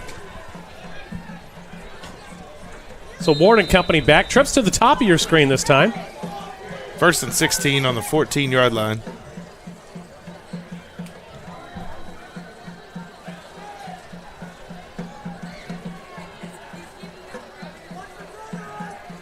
Inside handoff again. We'll take it out to the B gap. Stopped at the 19 or 18-yard line. And you're seeing the juice of the defense that we saw in the first few drives of the game. Mm-hmm. They got the offense made a good drive. They coming out of halftime. It does seem like there's a little bit of life here in these Catoosa Indians tonight. Coach Guerrero definitely lit a fire. It's going to be a play action. They're going to have to roll out. Ward is being chased down. There's a flag on the play. He's going to be chased out of bounds, but we'll have to see what the marker is. It almost looks like another holding. Yeah, in the neighborhood of. Sal Guerrero already saying, hey, push him back. Goes against the Tigers. And again, at this level, it's such a hard thing when you have a quarterback that's mobile, he's running out of the pocket. Defense starts pursuing. O-line may not know that the quarterback's gone yet, and it gets called for the hold yet again. We see it even at the D1 level. So, yeah, I mean, that's fair. It's a hard one, hard one for the O-line for sure. So 2nd down and long. That's going to back him up to Claremore. They flip the play. Trips to the bottom of your screen. Ward's going to get the snap. He's going to look for something outside. Trying to find it. He's going to be flushed out. The ball comes out. And that might be a turnover. First Catoosa down. Ball. Boomer Lovins. Da-da-da-da-da. He's he got it. We'll see that on the replay again as Ward was jumping out to the outside. He was trying to find somebody down the field, didn't find it, lost his handle on the ball, giving the Catoosa Indians great field position on the about 8-yard line, it looks to be. So, yeah, 8-yard line. O'Neal is back. Twins to the top of your screen this time. He's going to set a man in motion and try to take that jet sweep. Picks up about 5 on the play. Now, O'Neal, he could have pulled that one. He would have been right in the end zone. Right in the end zone. Aiden Wolf on that one. Still 3 yards to the 5-yard line. Not a bad first drive. You got a really, really short field. Second down and goal. O'Neal back again. He's going to roll to the outside left this time. Doesn't find anybody. Trying to look again. Trying to keep the play open. He just throws it away. Be third down. And there's some extracurricular activity followed by another flag. It'll be first and goal. Half the distance to the goal. And more life for this Indians team. More life for the Indians team. And great acting by the quarterback there. Oh, that was superb. Oscar performance. Give him an Emmy also because he sang that tune hard.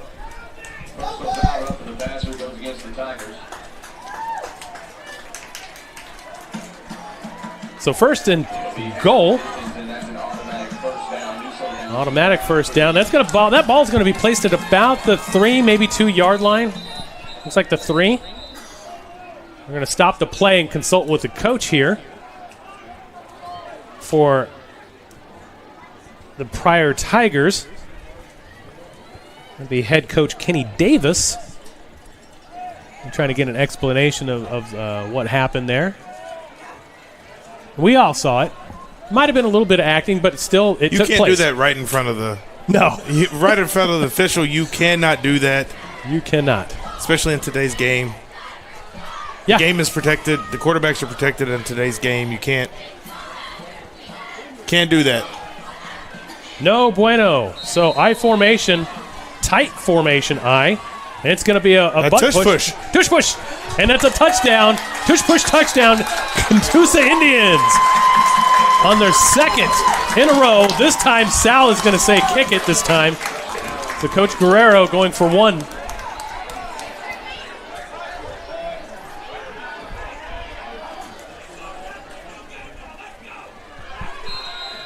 But it looks like that was false. Nope, never mind. Here we go. A little trickeration for a moment there to throw everybody off. Now the officials have to get set. Snap is away. Ball is up. That is good. Add an extra point. Compliment of Michael Blendowski. 7:18 left to go in this third quarter. We'll be right back. Right after this.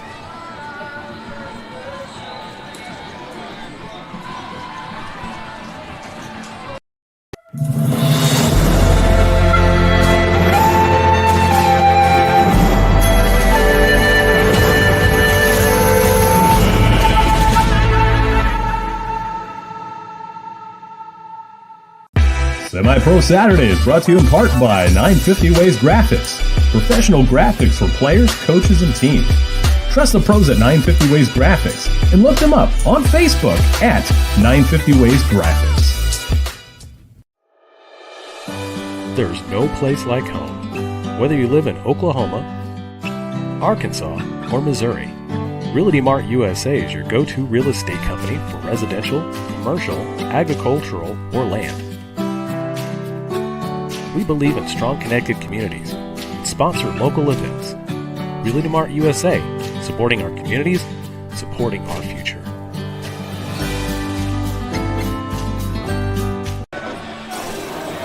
And welcome back, folks, as we have a big turn of events here, as Catoosa has been able to score back-to-back touchdowns and breathing big sigh of relief in this offense as they've been able to get something going here. Pryor now trying to get something on special teams. Ball's going to be placed at about the 45-yard line on a good return. So that's going to be placed at the 44, correction. First and 10. As they were able to find some holes on the replay here. So first and 10 for the Pryor Tigers. Trips to the bottom of your screen. Let's see if this Catoosa defense can keep holding. So they're able to get about 4 or 5 on the play. Inside zone. Inside zone again. Trip to the bottom of your screen again as they're doing a rush play. They're going to get up going and get some tempo. Same play. And it looks like they're going to be able to pick up the first down. And there's another flag on the play.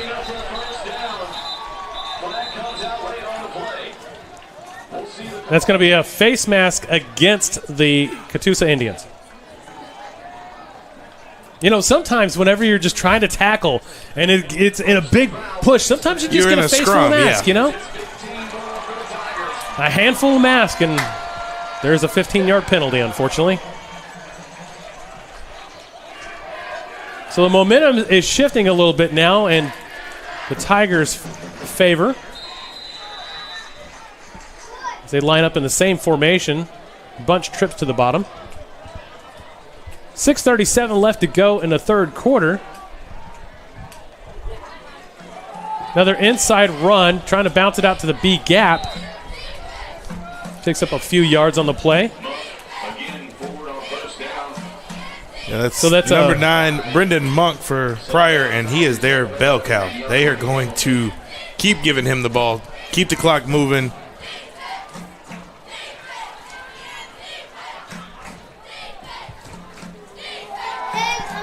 That ball is intercepted and fumbled. Who's going to get possession of it? Everybody's saying they got it, and of course the officials say it belongs back to the Tigers. Close shot, could have had that one back. But as luck would have it, it goes back to the Pryor Tigers. As we get to see it on the play, just didn't secure the ball. If he would have secured it, that would have been a huge momentum swing.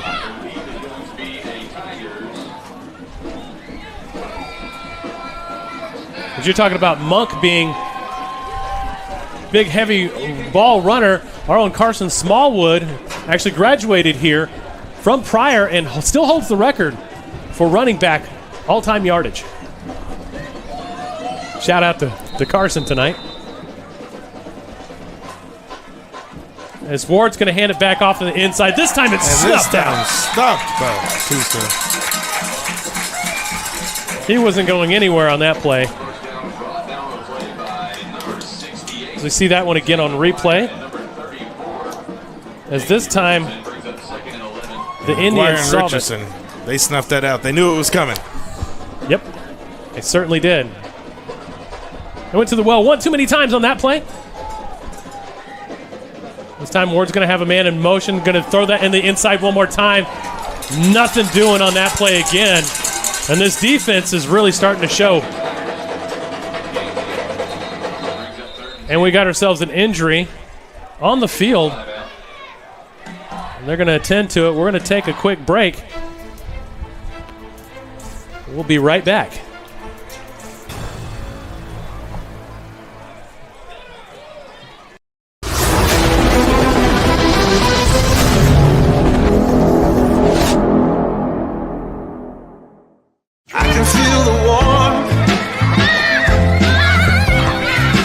Deep down in my bones,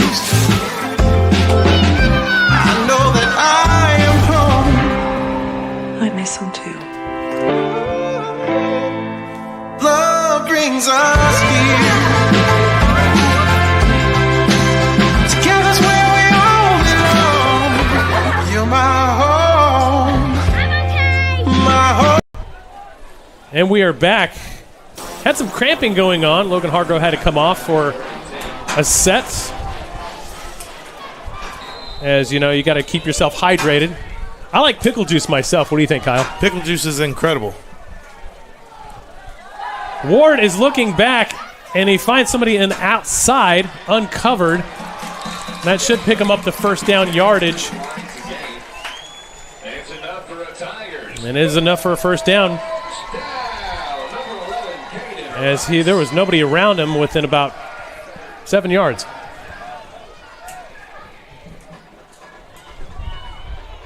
So definitely more exciting football here in the second half. As we got 4 wide, and they're going to throw that on the inside again. You know, it seems like 80% of their plays today have been that inside A-gap run. Absolutely. Well, when you find something that works, you just keep doing it until it gets stopped. And so far, hadn't been stopped very often. 53 on the stop. J.R. Brown on the stop. So second down and 10. They're going to do that same thing, different formation that'll net them about 5 or 7 yards. As they are in the red zone now. 3 for the Tigers. As we're going to see a change in personnel. Bringing on a new quarterback. Looks like number 2 is coming in, Brock Ward, the other brother. They usually use him for like direct snaps. And we're going to have a stoppage of play. Another timeout. That's going to be against Catoosa. Now, Catoosa made a smart move right there. I like this timeout because they saw a different formation. They saw that Brock Ward was coming out, and they said, you know what, we've seen this before twice. We know what he's going to do. He's going to go to that strong side, and he's going to get that block and try to pick up some more first down yards. Absolutely. It's a great timeout by the coach. Get them reset and be able to come out with the right plan. Give us some score updates here since we got a little bit of time here. What's going on with Fayetteville and Broken Arrow?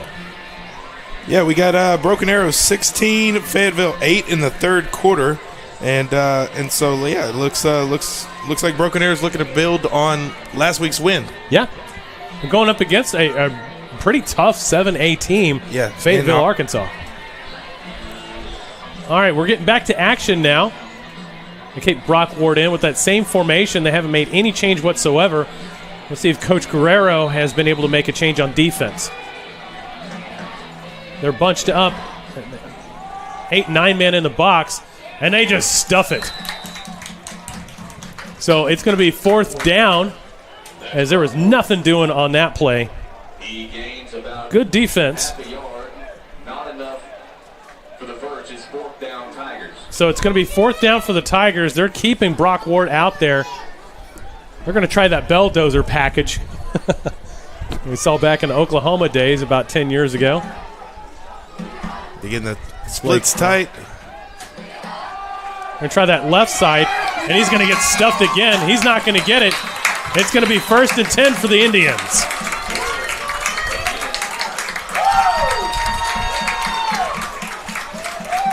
A tale of two halves. Absolutely. Now, even if the Indians don't win this game, what I've seen here in the second half really starts to make me think, all right, there's a team there. There's a team there. You can build on it, but there's still a whole lot of ball left. And momentum. Momentum is definitely swinging. It swung to the side of the Catoosa Indians here. It's going to the left, to the left, to the left, to the right. Boom.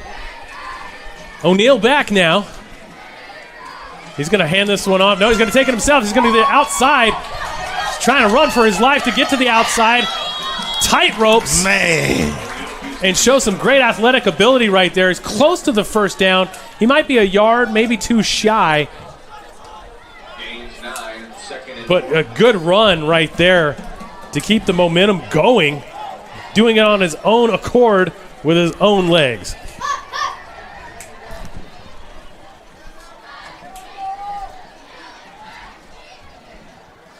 O'Neal back this time, almost intercepted. And there is a flag on the play. That came after he threw the ball, so I'm almost going to throw down some money to say this is going to be roughing the passer. Oh, I think you're 100% right, and that's just undisciplined. You see him throwing the ball? Yep. That's exactly it. So a free first down and 15 yards for your troubles.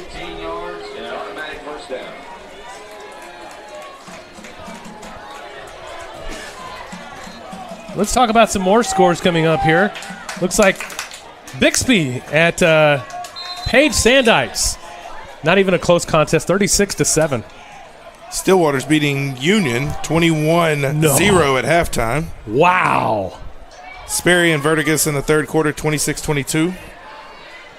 Ball is in the air. Pass interference. Not going to be called. Oh, there it is. There's the flag. A flag on the play. DPI on the play, and that one's going to be a 15-yard penalty, not a spot penalty. NFHS rules show that it's a 15-yard penalty from the line of scrimmage. From the line of scrimmage.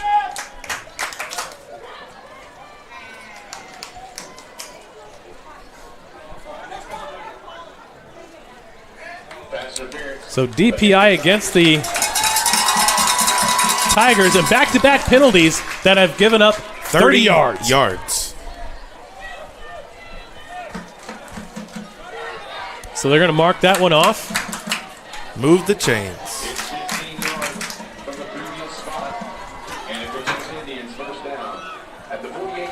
So the Indians definitely crawling out of the cellar. Absolutely. 1st and 10 from the 48. 2:39 left in the third quarter. Twins to the top of your screen. O'Neal's going to look to the outside, finds a man open. And, of course, who else could it be? Tanner Casey. Tanner Casey on the first down yardage. That'll move the sticks. It's been really impressive this third quarter to see the team settle down, make the adjustments, and really start to build on something here. That is a huge adjustment right there that Sal Guerrero and company have been able to make in this third quarter. And it was looking pretty nasty in that first half. Now they got some momentum on their side. Trips to the bottom of your screen. Inside handoff. Might net them 2 yards on the play.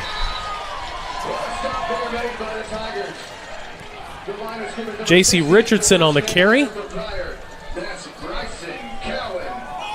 going to be 3rd and 1 on the 43-yard line. Now, that wasn't a first down yardage, apparently, on which surprises me, but apparently I was wrong. It's okay. I could be wrong. They're going to get in a tight formation. Watch for the butt push again. Quarterback sneak. He's going to go to the outside. Goes on the outside there, gets the first down, and then some. As this crowd is really starting to lighten up here. Smart play to take it to the outside is we had the previous play on the replay. We're going to come back to that replay in just a second here. Got a Indian down for Catoosa. As we're going to see on this replay again, here's the tush push, but he decides to take it to the outside as it was easy to get there. There was nobody on that outside run, so there you go. And, of course, we got some more cramping going on with everything going down. More pickle juice needed. More pickle juice needed, absolutely. They'll get him hydrated. He'll get back in there. Catoosa definitely needs it. That was number 6, Boomer Lovins. Oh, yeah. Boomer has been a very impactful player today. So far, though, I got to say Tanner Casey has been kind of the lead charge. Oh, absolutely. He gave them the spark at the end of the first half that they carried into the halftime and back into the third quarter here. We got 1:51 left in the third quarter.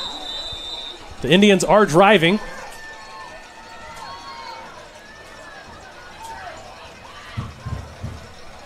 Sets a man in motion. Seth Charles in motion.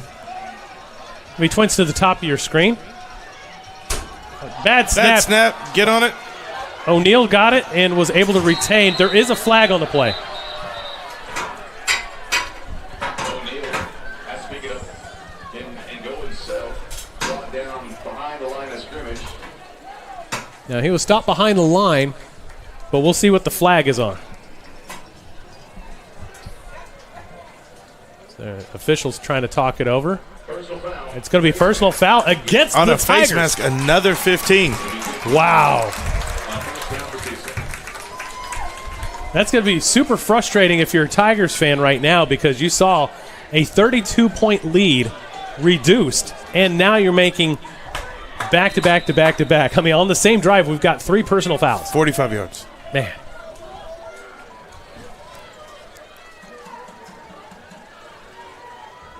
Low snap again.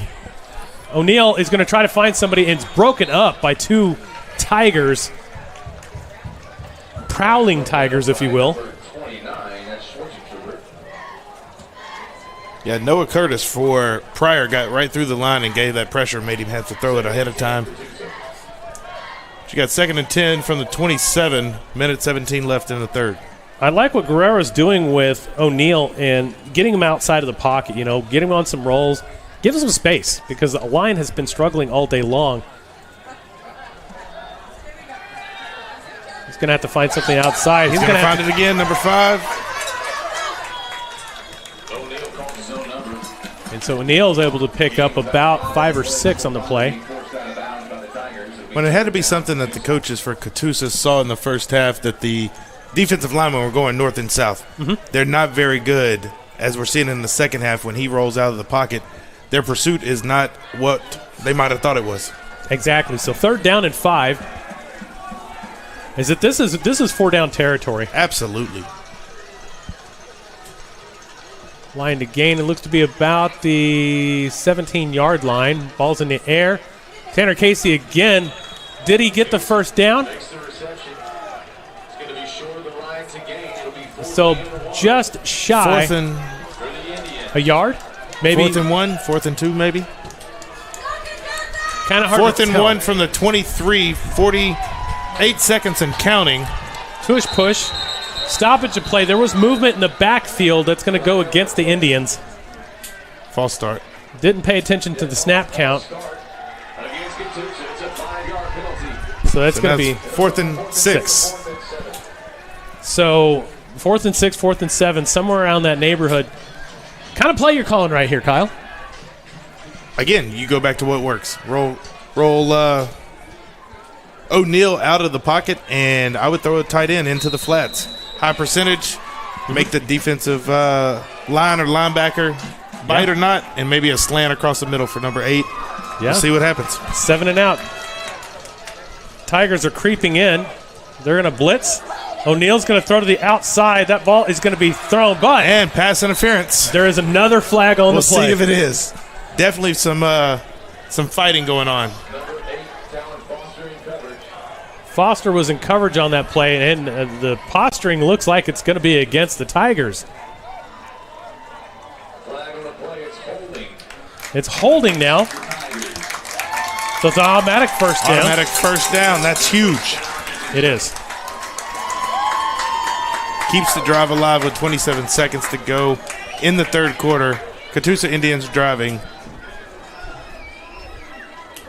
So we're in the red zone now. So 1st and 10. Now they do have an opportunity to pick up another first down. Get to the 3-yard line. Yep.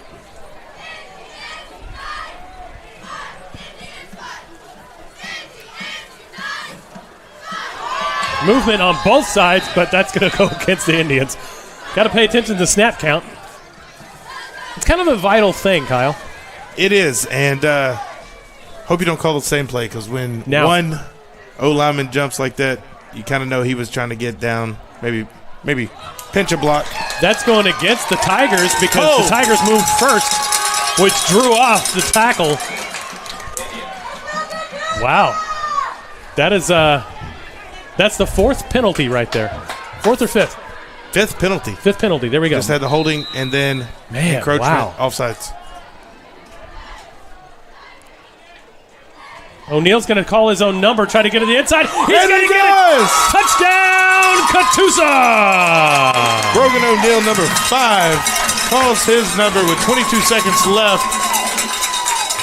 And we got a totally different ball game. We got for a you ball folks. game now. Brody calling his own number, getting that confidence that he needs, the swag that he's been desiring. Again, that's what we were saying in the first half. We need to get the high percentage plays to build his confidence, get the team in it. And as you can see here, the crowd is in it. Cowbells are ringing, and the Indians, they're rolling.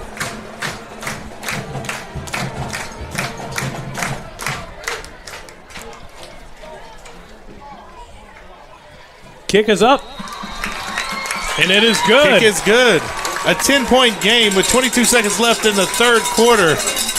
It's been all Catoosa in the second half. Michael Blendowski again. So we've got 22 seconds left to go in the third. We got a 10-point game. This is exciting. This is Friday night football. That's right. It's not only Friday night football, it's Southern football Friday night. We're going to have to do some voiceovers like that, with how they do with the WWE and such. You get the big reverb. Southern football Friday night. Ladies and gentlemen, boys and girls, children of all ages. Now introducing. I can do it. Yeah, there we go. It's John Cena. Cena. All right, so big momentum swing here in the second half. A tale of two teams and two ball games, it seems like. Coach Guerrero was able to fire these guys back up, putting 22 unanswered points now. Absolutely. I mean, when you talk about second half adjustments, it's 100% going into the third quarter and 22 seconds left in the third. Lindowski's kick is up. Deep kickoff pushes him back to the 6-yard line. He's bringing it out. And it's a great tackle. Gang tackle by the Catoosa Indians. And boy, they're feeling it. Oh, yes, they are. They definitely are. They're on the warpath now. That first half almost looked like a blowout brought to you by Huggies Diapers, but now we got a 10-point game. 15 seconds left to go in the third quarter. We got a whole other quarter to hit.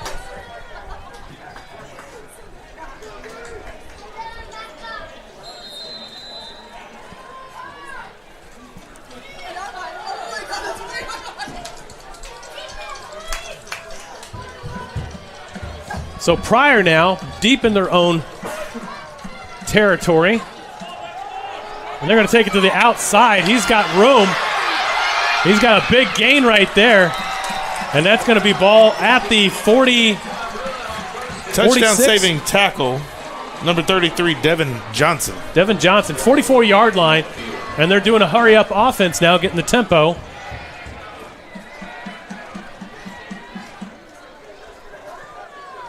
They kept going in the A gap all game long. Then they bounce it to the outside, getting 25 on the play.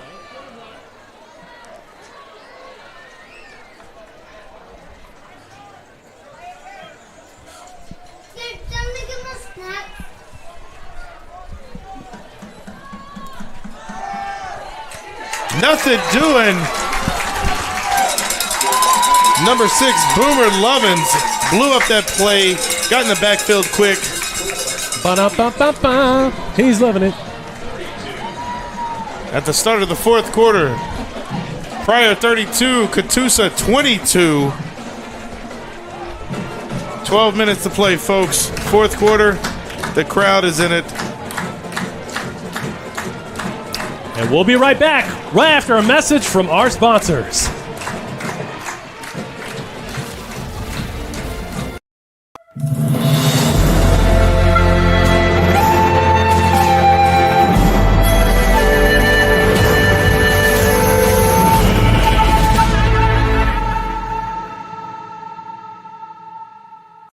In 1851, the Cherokee ignited the lamp of learning in the wilderness.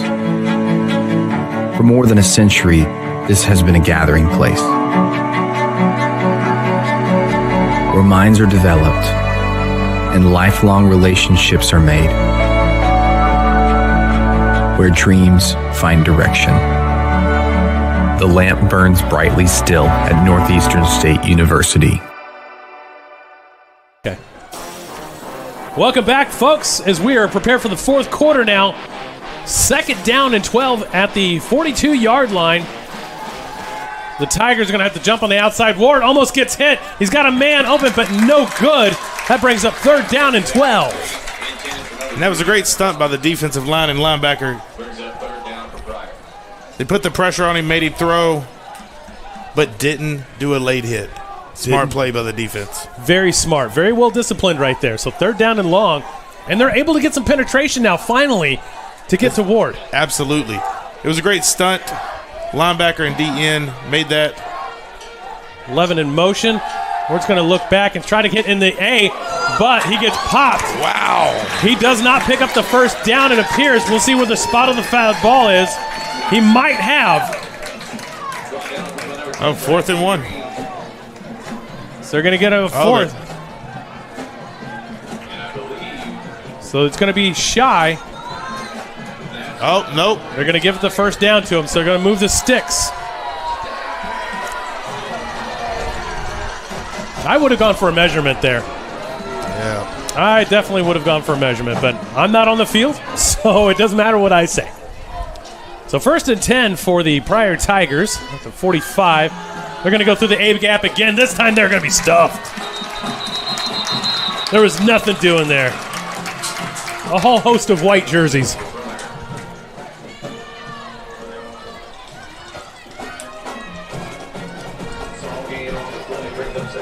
Jinx and Owasso, 14-14 at half. Wow. Collinsville and Ooliga, another 4A3 matchup. Collinsville 34-3. Verdigris and Sperry. We're going to go up against Verdigris next week. 22-26 Sperry in the fourth quarter. Tight game there. Ward back now on that second down. He's going to try to look for something, a bubble. He doesn't get anything. He's going to have to run, but he's going to get stuffed again, this time for a loss. Great defense as they stayed at home, not giving him an inch. Absolutely, and that was led by number 34, J.C. Richardson for Catoosa. Man, he was flying in there. We'll see that again on the replay. You can see he was going to try to roll out. He couldn't find anybody on that bubble screen. Tried to run it himself, and El Smacko. So 3rd down and long. So they're going to make a change and adjustment and a shift. Ward's got trips to the bottom of the screen. Got man and man up on top. They're going to try to get a screen going. And gets it right over the defender. It looks like he picked up the first down on that. This is a game of inches. He could have been stopped short, but he was able to get that first down at the 30-yard line. Well, and Ward for Pryor, he just got it over the defender's hands. Yeah, he did. It's great pursuit by the defense, just over the hands of the Catoosa defense. As a defensive player, that sucks. Yes, it does. When you just see it going over, like, no. 1st and 10 from the 30. Ward is going to find somebody over on top. He does not make the catch.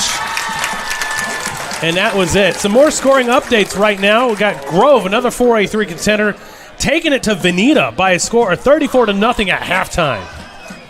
And that was great. Great coverage by number 3 on that last play, DeAndre Hamilton. In the end zone. Great coverage.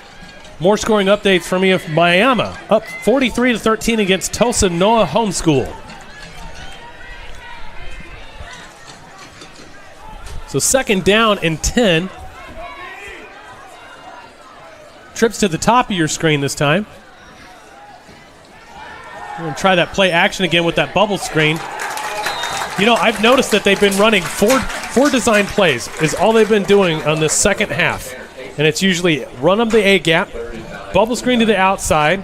He's going to try something long, or he's going to get stuffed. That's their 4. And again, that's DeAndre Hamilton having a big playing big this drive. Huge impact so far. It's interesting to throw it when you're up 10 in the 4th, when your bell cow running back has been able to get so much, but we'll see what they do now. So tight formation, 4 up, and we got a drop on the outside. I mean, there was movement. There was movement. Movement on both sides, it looks like. J.C. Richardson trying to get a jump on that one. So they're going to call on him. It's going to give them 5 yards on 3rd down and 5 now. He was trying to time the snap count. It's off by about a second.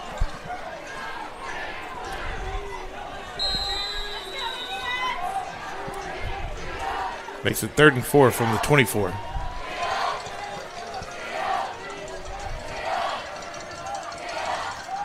We're going to run to the outside again. He's going to get the first down. A little bit more. He's going to get him out about the 15-yard line as Ward calls his own number.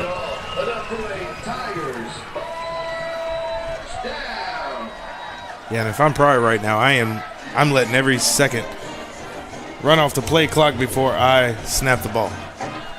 Some more score updates for you on our sister station over in Prairie Grove, Arkansas. They're up on Sequoia Tahlequah, 52-6 in the third quarter. They run the double wing over there, Kyle. Oh, nice. Look, throwback. Oh, yeah. They play some power ball over there. Game's forward, second down Pryor.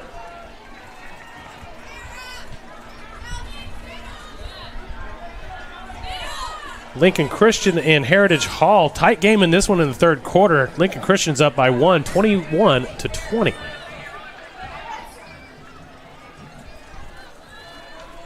Another 4A3 matchup. Fort Gibson taking on Berry Hill in the third quarter. Fort Gibson's up by 2 by a score 16-14. And then another 5A3 matchup. Claremore and Bartlesville. 28-26 in the third quarter. Claremore is up. And another one, and they're up again. Tigers able to pull that one off. Ward calls his own number and gets the touchdown. You're really seeing the quarterbacks trying to take over the game. Yes, you definitely are. So we know that they're definitely going to leave the kicker on the sidelines and try for 2.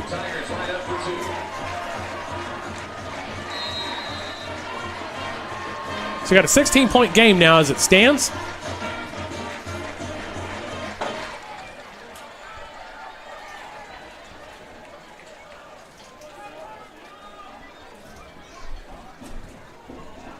They're going to direct snap to Ward. He's going to try to find somebody in the end zone. He's not going to find anybody. But he does. How about that? Did one of those Patrick Mahomes side slings. He's able to get that 2 points. So 18-point game right now. Your score 40-22. 6:59 left to go in your game. We're going to take a quick timeout.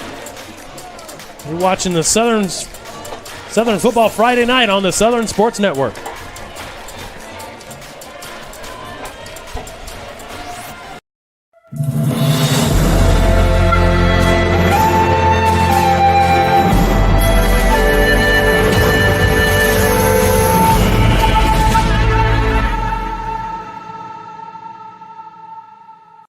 In 1851, the Cherokee ignited a lamp of learning in the wilderness. For more than a century, this has been a gathering place. Welcome back, folks. As we are deep in the fourth quarter, 6:59 left to go in this game. Pryor just scored another touchdown, up 40-22, and are kicking off. Momentum swings have been kind of shifting back and forth throughout this second half. Tanner Casey again. Tanner Casey, number 11. So 1st and 10 now at about the 36-yard line. Pretty good field position. But you're going to have to score 18 or more points now, and you're going to have to stop Pryor with 6:54 left to go in the game. Yeah, it's a tall task, but there's so much you can build on. That you can. That you definitely can. Trips to the top of your screen this time. O'Neal is going to look for somebody on the outside and almost gets picked off. Held the ball a little bit too long and kind of projected where he was going to go. That was Caden Rice for Pryor on the defense, and there's another flag on the play. There's been more flags than the UN Consulate in this game, and that's going to be against the Indians, and it's going to be replay of first down, so it's going to be a 5-yard penalty. A legal procedure, of course.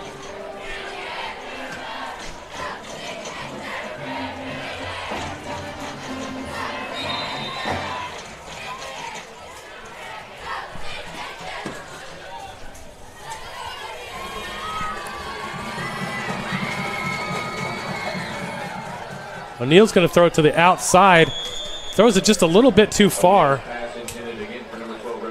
So Repschlinger unable to get the ball. Makes it 2nd and 15 for the Indians. And another score update, again, Union and Stillwater in the fourth quarter. A little bit better of a ball game. Stillwater's up still 21-14. Kyle, I'm surprised. I am as well, but it was 21-0 not too long ago. So something's brewing in Stillwater for the Union Redskins. Low ball. Gonna have to dump it off to the outside. Not gonna get much on that play. Number 27, Caleb Cantrell on the tackle there for Pryor. Yeah, Blendowski was able to get a few yards out of nothing. It's going to be 3rd and long for Catoosa, and they're going to have to figure out something to get this ball into first down yardage. Line to gain on this one is at the 46-yard line. 6:14 left to go in the game.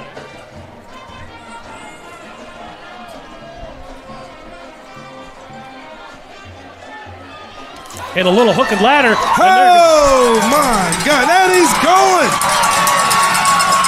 To the 20, 15, 10. About the 11-yard line. What a play call. Woo! Blendowski on the run. Nice little hook and ladder play. On a long run. Outstanding run. Well-designed play. I'm Incredibly amazed. designed play. Again, giving a spark to the Catoosa Indians. Roll out again from O'Neal. This time he's going to call his own number. And he's going to throw it and get intercepted. And a flag on the play. There is a flag on the play, and it's going to be a late hit. Catoosa's going to retain this ball.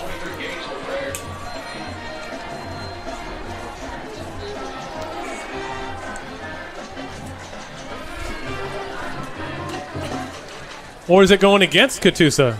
An eligible receiver down the field. That call goes against Catoosa. Turnover. So it's going to be a turnover. The turnover stands. And just like that, huge momentum swings again. And that's the second interception by O'Neal in this game. Trying to make something out of nothing, and sometimes it just happens to be a big turd sandwich, unfortunately. That was just a horrible outcome to something that was a great drive. A great drive, and, man, it's just tough. You're trying to make a play. You don't want to be... You don't want to make any mental mistakes, and these are things that, it's great learning tool going in for next week. Absolutely. There's going to be a lot to build on, lot to build confidence from, see some plays that work. It's been a tale of two halves, but Catoosa has played really, really well in the second half and a whole lot to build on. But again, with 1st and 10, Ward's going to have to throw one. He's got it way high, overthrows his intended receiver, number 3, Gavin Roberts. And they're in dangerous position. Now, all is not lost yet. No, not at all. If you could get some penetration and get Ward, that's 2 points right there. You get the ball back. That's huge. There's still time on the clock, Chris. There's 5:22 left, exactly. You could do something with this. Absolutely. 2nd and 10 on the 1-yard line.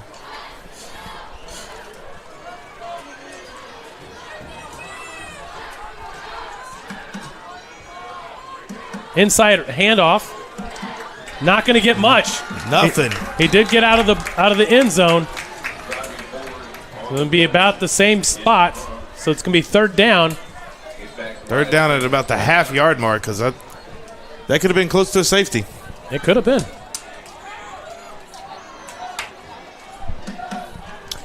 We're under 5 minutes left in this game. If you're Sal Guerrero, you definitely want to make sure the wide receivers are well covered and let your defensive linebackers get in. They're going to roll to the outside this time, and he's got an open lane. He could go all the way.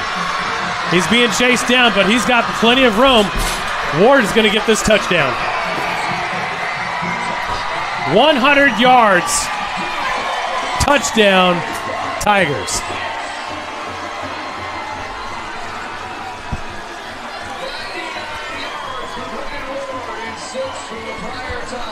And that will about do it for this game, as we see that they was able to get to the outside He just basically ran kind of a sweep on a counter. Nobody there. With 4:33 left to go in the game, 46-22. And what is this? They brought on a kicker. They have a late substitution coming in.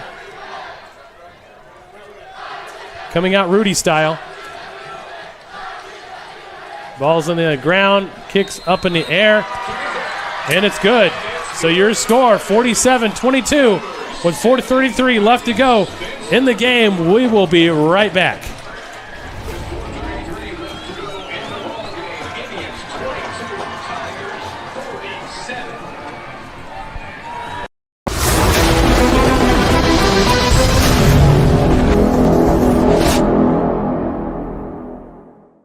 I can feel the warmth deep down in my bones. I know that I am home. I miss him too. Love brings us here.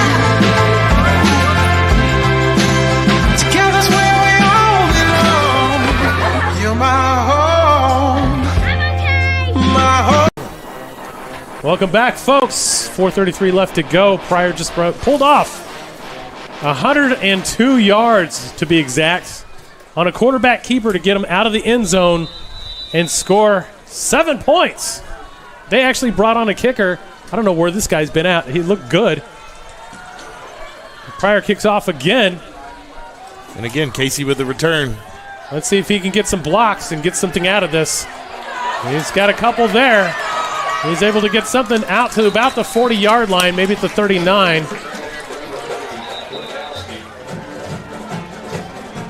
And Tanner Casey's slow to get up. And he looks to be a little bit hurt. We're going to take a quick timeout here as they tend to Tanner after we get this replay in. A great run. But we're going to stay with it, actually. He's coming right off on his own footwork, so good claps to Tanner Casey, who's been magnificent this entire game. So he's going to come off for a couple of plays. So it'll be 1st and 10. Did his helmet come off during the run? Because that might have. It might have. Because that would hurt. I've had that happen to me as a defensive lineman. That does hurt. It does. So ball's placed at the 39-yard line, 1st and 10. O'Neal is going to have to calm down and find something available. Just try to take the lead. He's going to get it on his own wheels, though. Bounces it to the outside. He's going to get a face mask. It's going to be a face mask. And they're not going to call it. No call on the face mask. I mean, Ray Charles could have called that one. He could have saw that one. 100%. Makes it 2nd and 8 from the 41. Yeah, Stevie Wonder was calling me up and saying, hey, there's a flag there, right? There's a flag. So no flag called. Maybe the officiating wants to hit a McDonald's.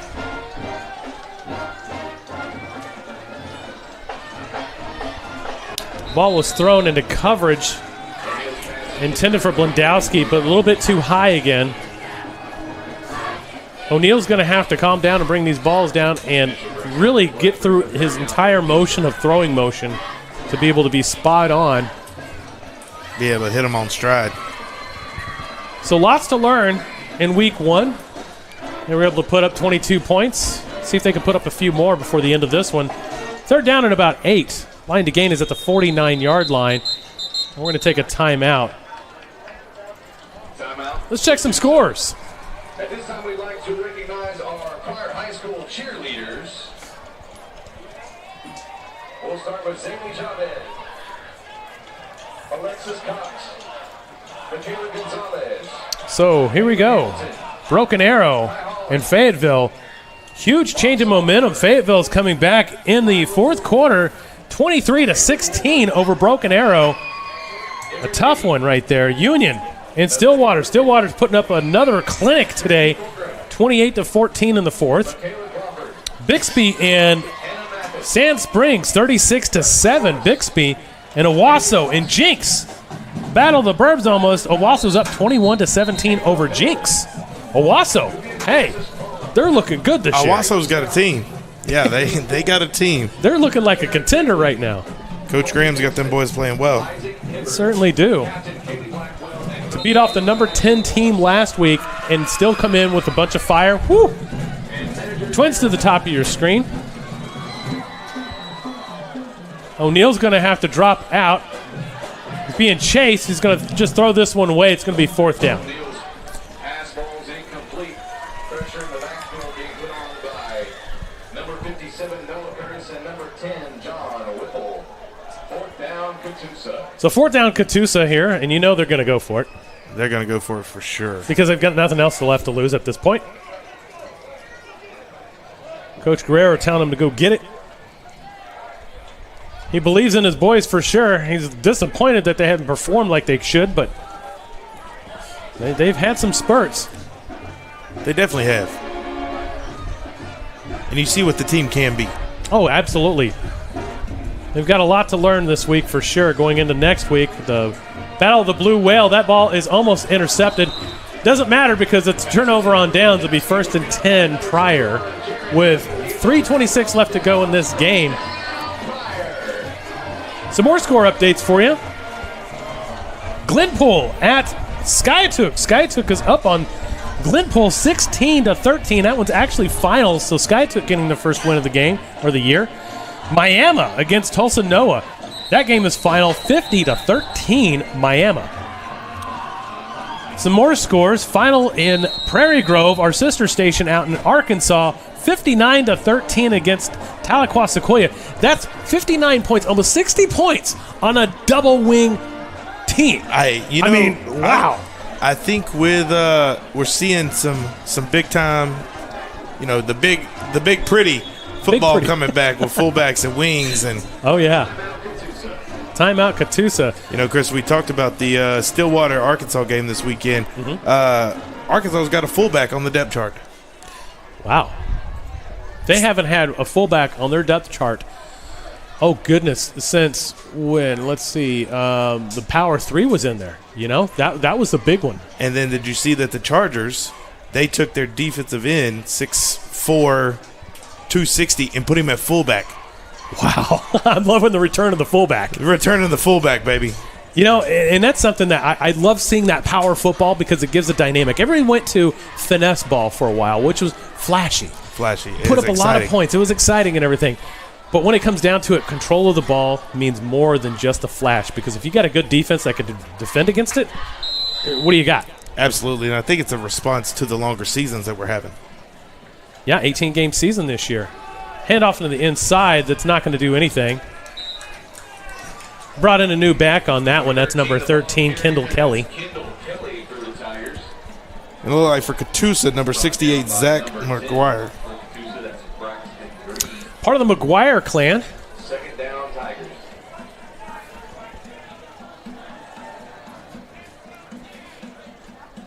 Zach McGuire and Nate McGuire, both left tackle and left guard.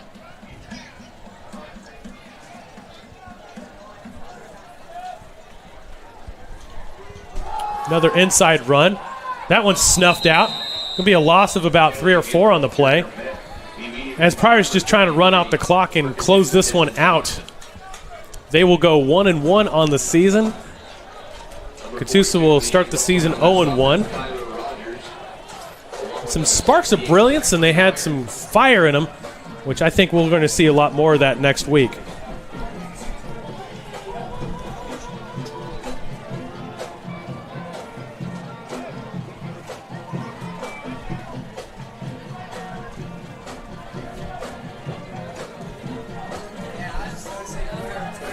Ward's going to throw it to the outside on a bubble screen. Not going to get much on that one. Probably back to the original line of scrimmage. It's going to bring up 4th down on the 40. We're under 2 minutes now for the end of this one. Join us next week here on the Southern Sports Network as you're going to be able to see the Battle of the Blue Whale as Catoosa is going to be taking on Verdigris at Verdigris next week, taking on the Cardinals. And what's been a fun one over the past few years, last year Catoosa won. And we got some movement on the line. Looks like that's going to be against Catoosa. It's going to be encroachment on number 68, Zach McGuire. Speaking of the McGuires.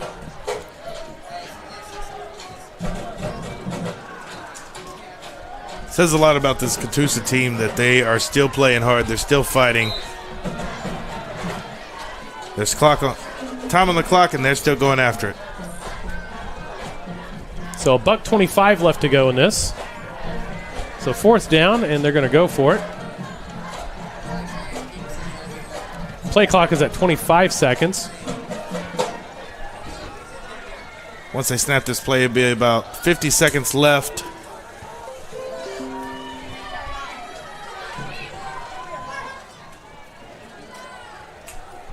Jet sweep to the bottom of your screen. There is a flag on the play. It's going to be a holding. Yeah, this one's coming back. You can also join us on our sister station next week as we're going to be at the Battle of Highway 62 as Prairie Grove is going to be taking on Farmington in what's been a battle back and forth. This year, the Prairie Grove Tigers dropped down to the 4A1.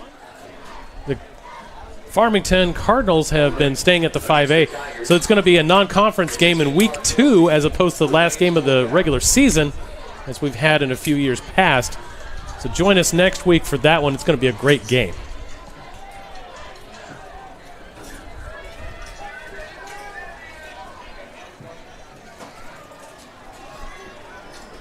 It's going to make it 4th and 14 from the 45-yard line.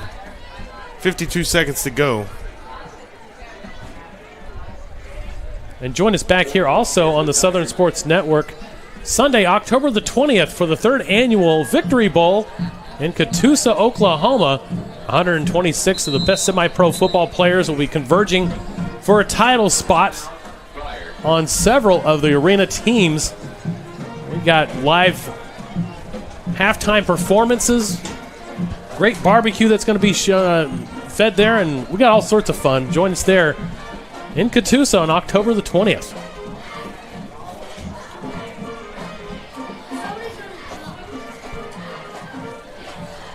$52 seconds left to go in this one.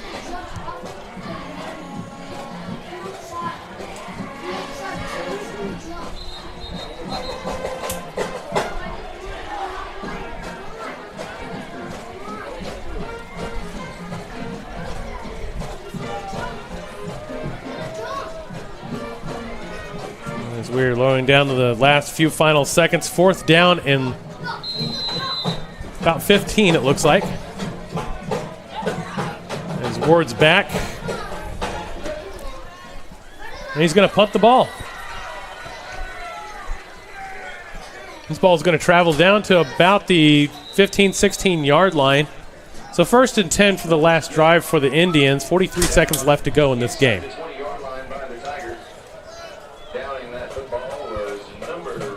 Looks like the clock has run out with Owasso and Jinx, and Owasso beat Jinx 28-17, going 2-0 for the season. Owasso is the real deal. Owasso is rolling. And it looks like Union's not going to be much of a factor for them either, since Stillwater looks to have knocked them off. It's 28-21 in the 4th, so Union's fighting back. All right, we'll have to see the end of that one. As we're going to see the end of this one, O'Neal unable to connect again with Devin Johnson this time.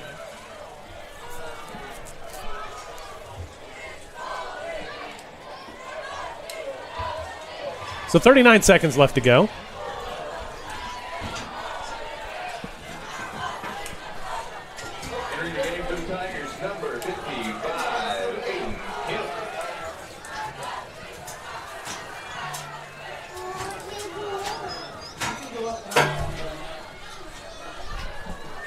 O'Neal's going to run it to the outside.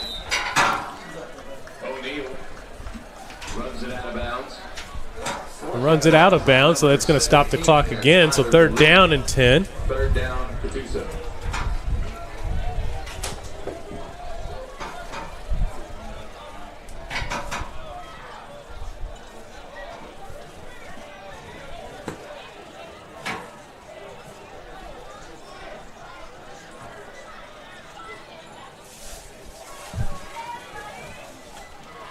So Neal's going to hand it off on the inside. He's going to try to bounce it to the outside and gets popped. Johnson, the ball carrier, hit by number 4, Carson Hughes. 4th down, Catoosa. So it'll be 4th down. So 15 seconds left to go. And that one's probably just going to take it to the end of the game. A black bag has been turned into the press box.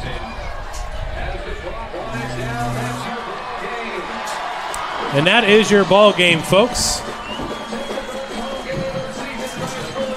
As Catoosa drops their away first game of the season on opening day by a score 47-22. They had some strokes of brilliancy. So let's talk a little bit about it, It's one of those things where, in the first half, if they had what they had in the 3rd quarter, that'd have been a different ball game altogether. Totally different game in the first half. And it says a lot about the coaching staff. It says a lot about the players to be able to make the adjustments, to make it be a game. But in the end, the first half deficit was just too much to overcome. It certainly was. And that's something that Coach Sal Guerrero is going to have to go to on film. They're going to make their adjustments. I think they're going to be ready for next week. They needed this game here to kind of see where they're at, gauge what their offensive line was going to be. And we know that they're going to struggle on offensive line this year. So you're going to have to find creative ways to get Brogan O'Neill being able to jump outside, get the ball to the outside, but you got to calm him down a little bit too. Absolutely, yeah. And first game jitters. You come out, you're excited, you're ready to start the season, ready to start the game, and it was just getting away from him a little bit in the first half, and it looked like it was going to be all Pryor. But give credit to the Catoosa Indians for fighting back and making this a ball game. Absolutely, they sure did. Well, I'm Chris Dodson. And I'm Kyle Sullivan. And for every one of us here at the Southern Sports Network, we'll see you next week. Good night.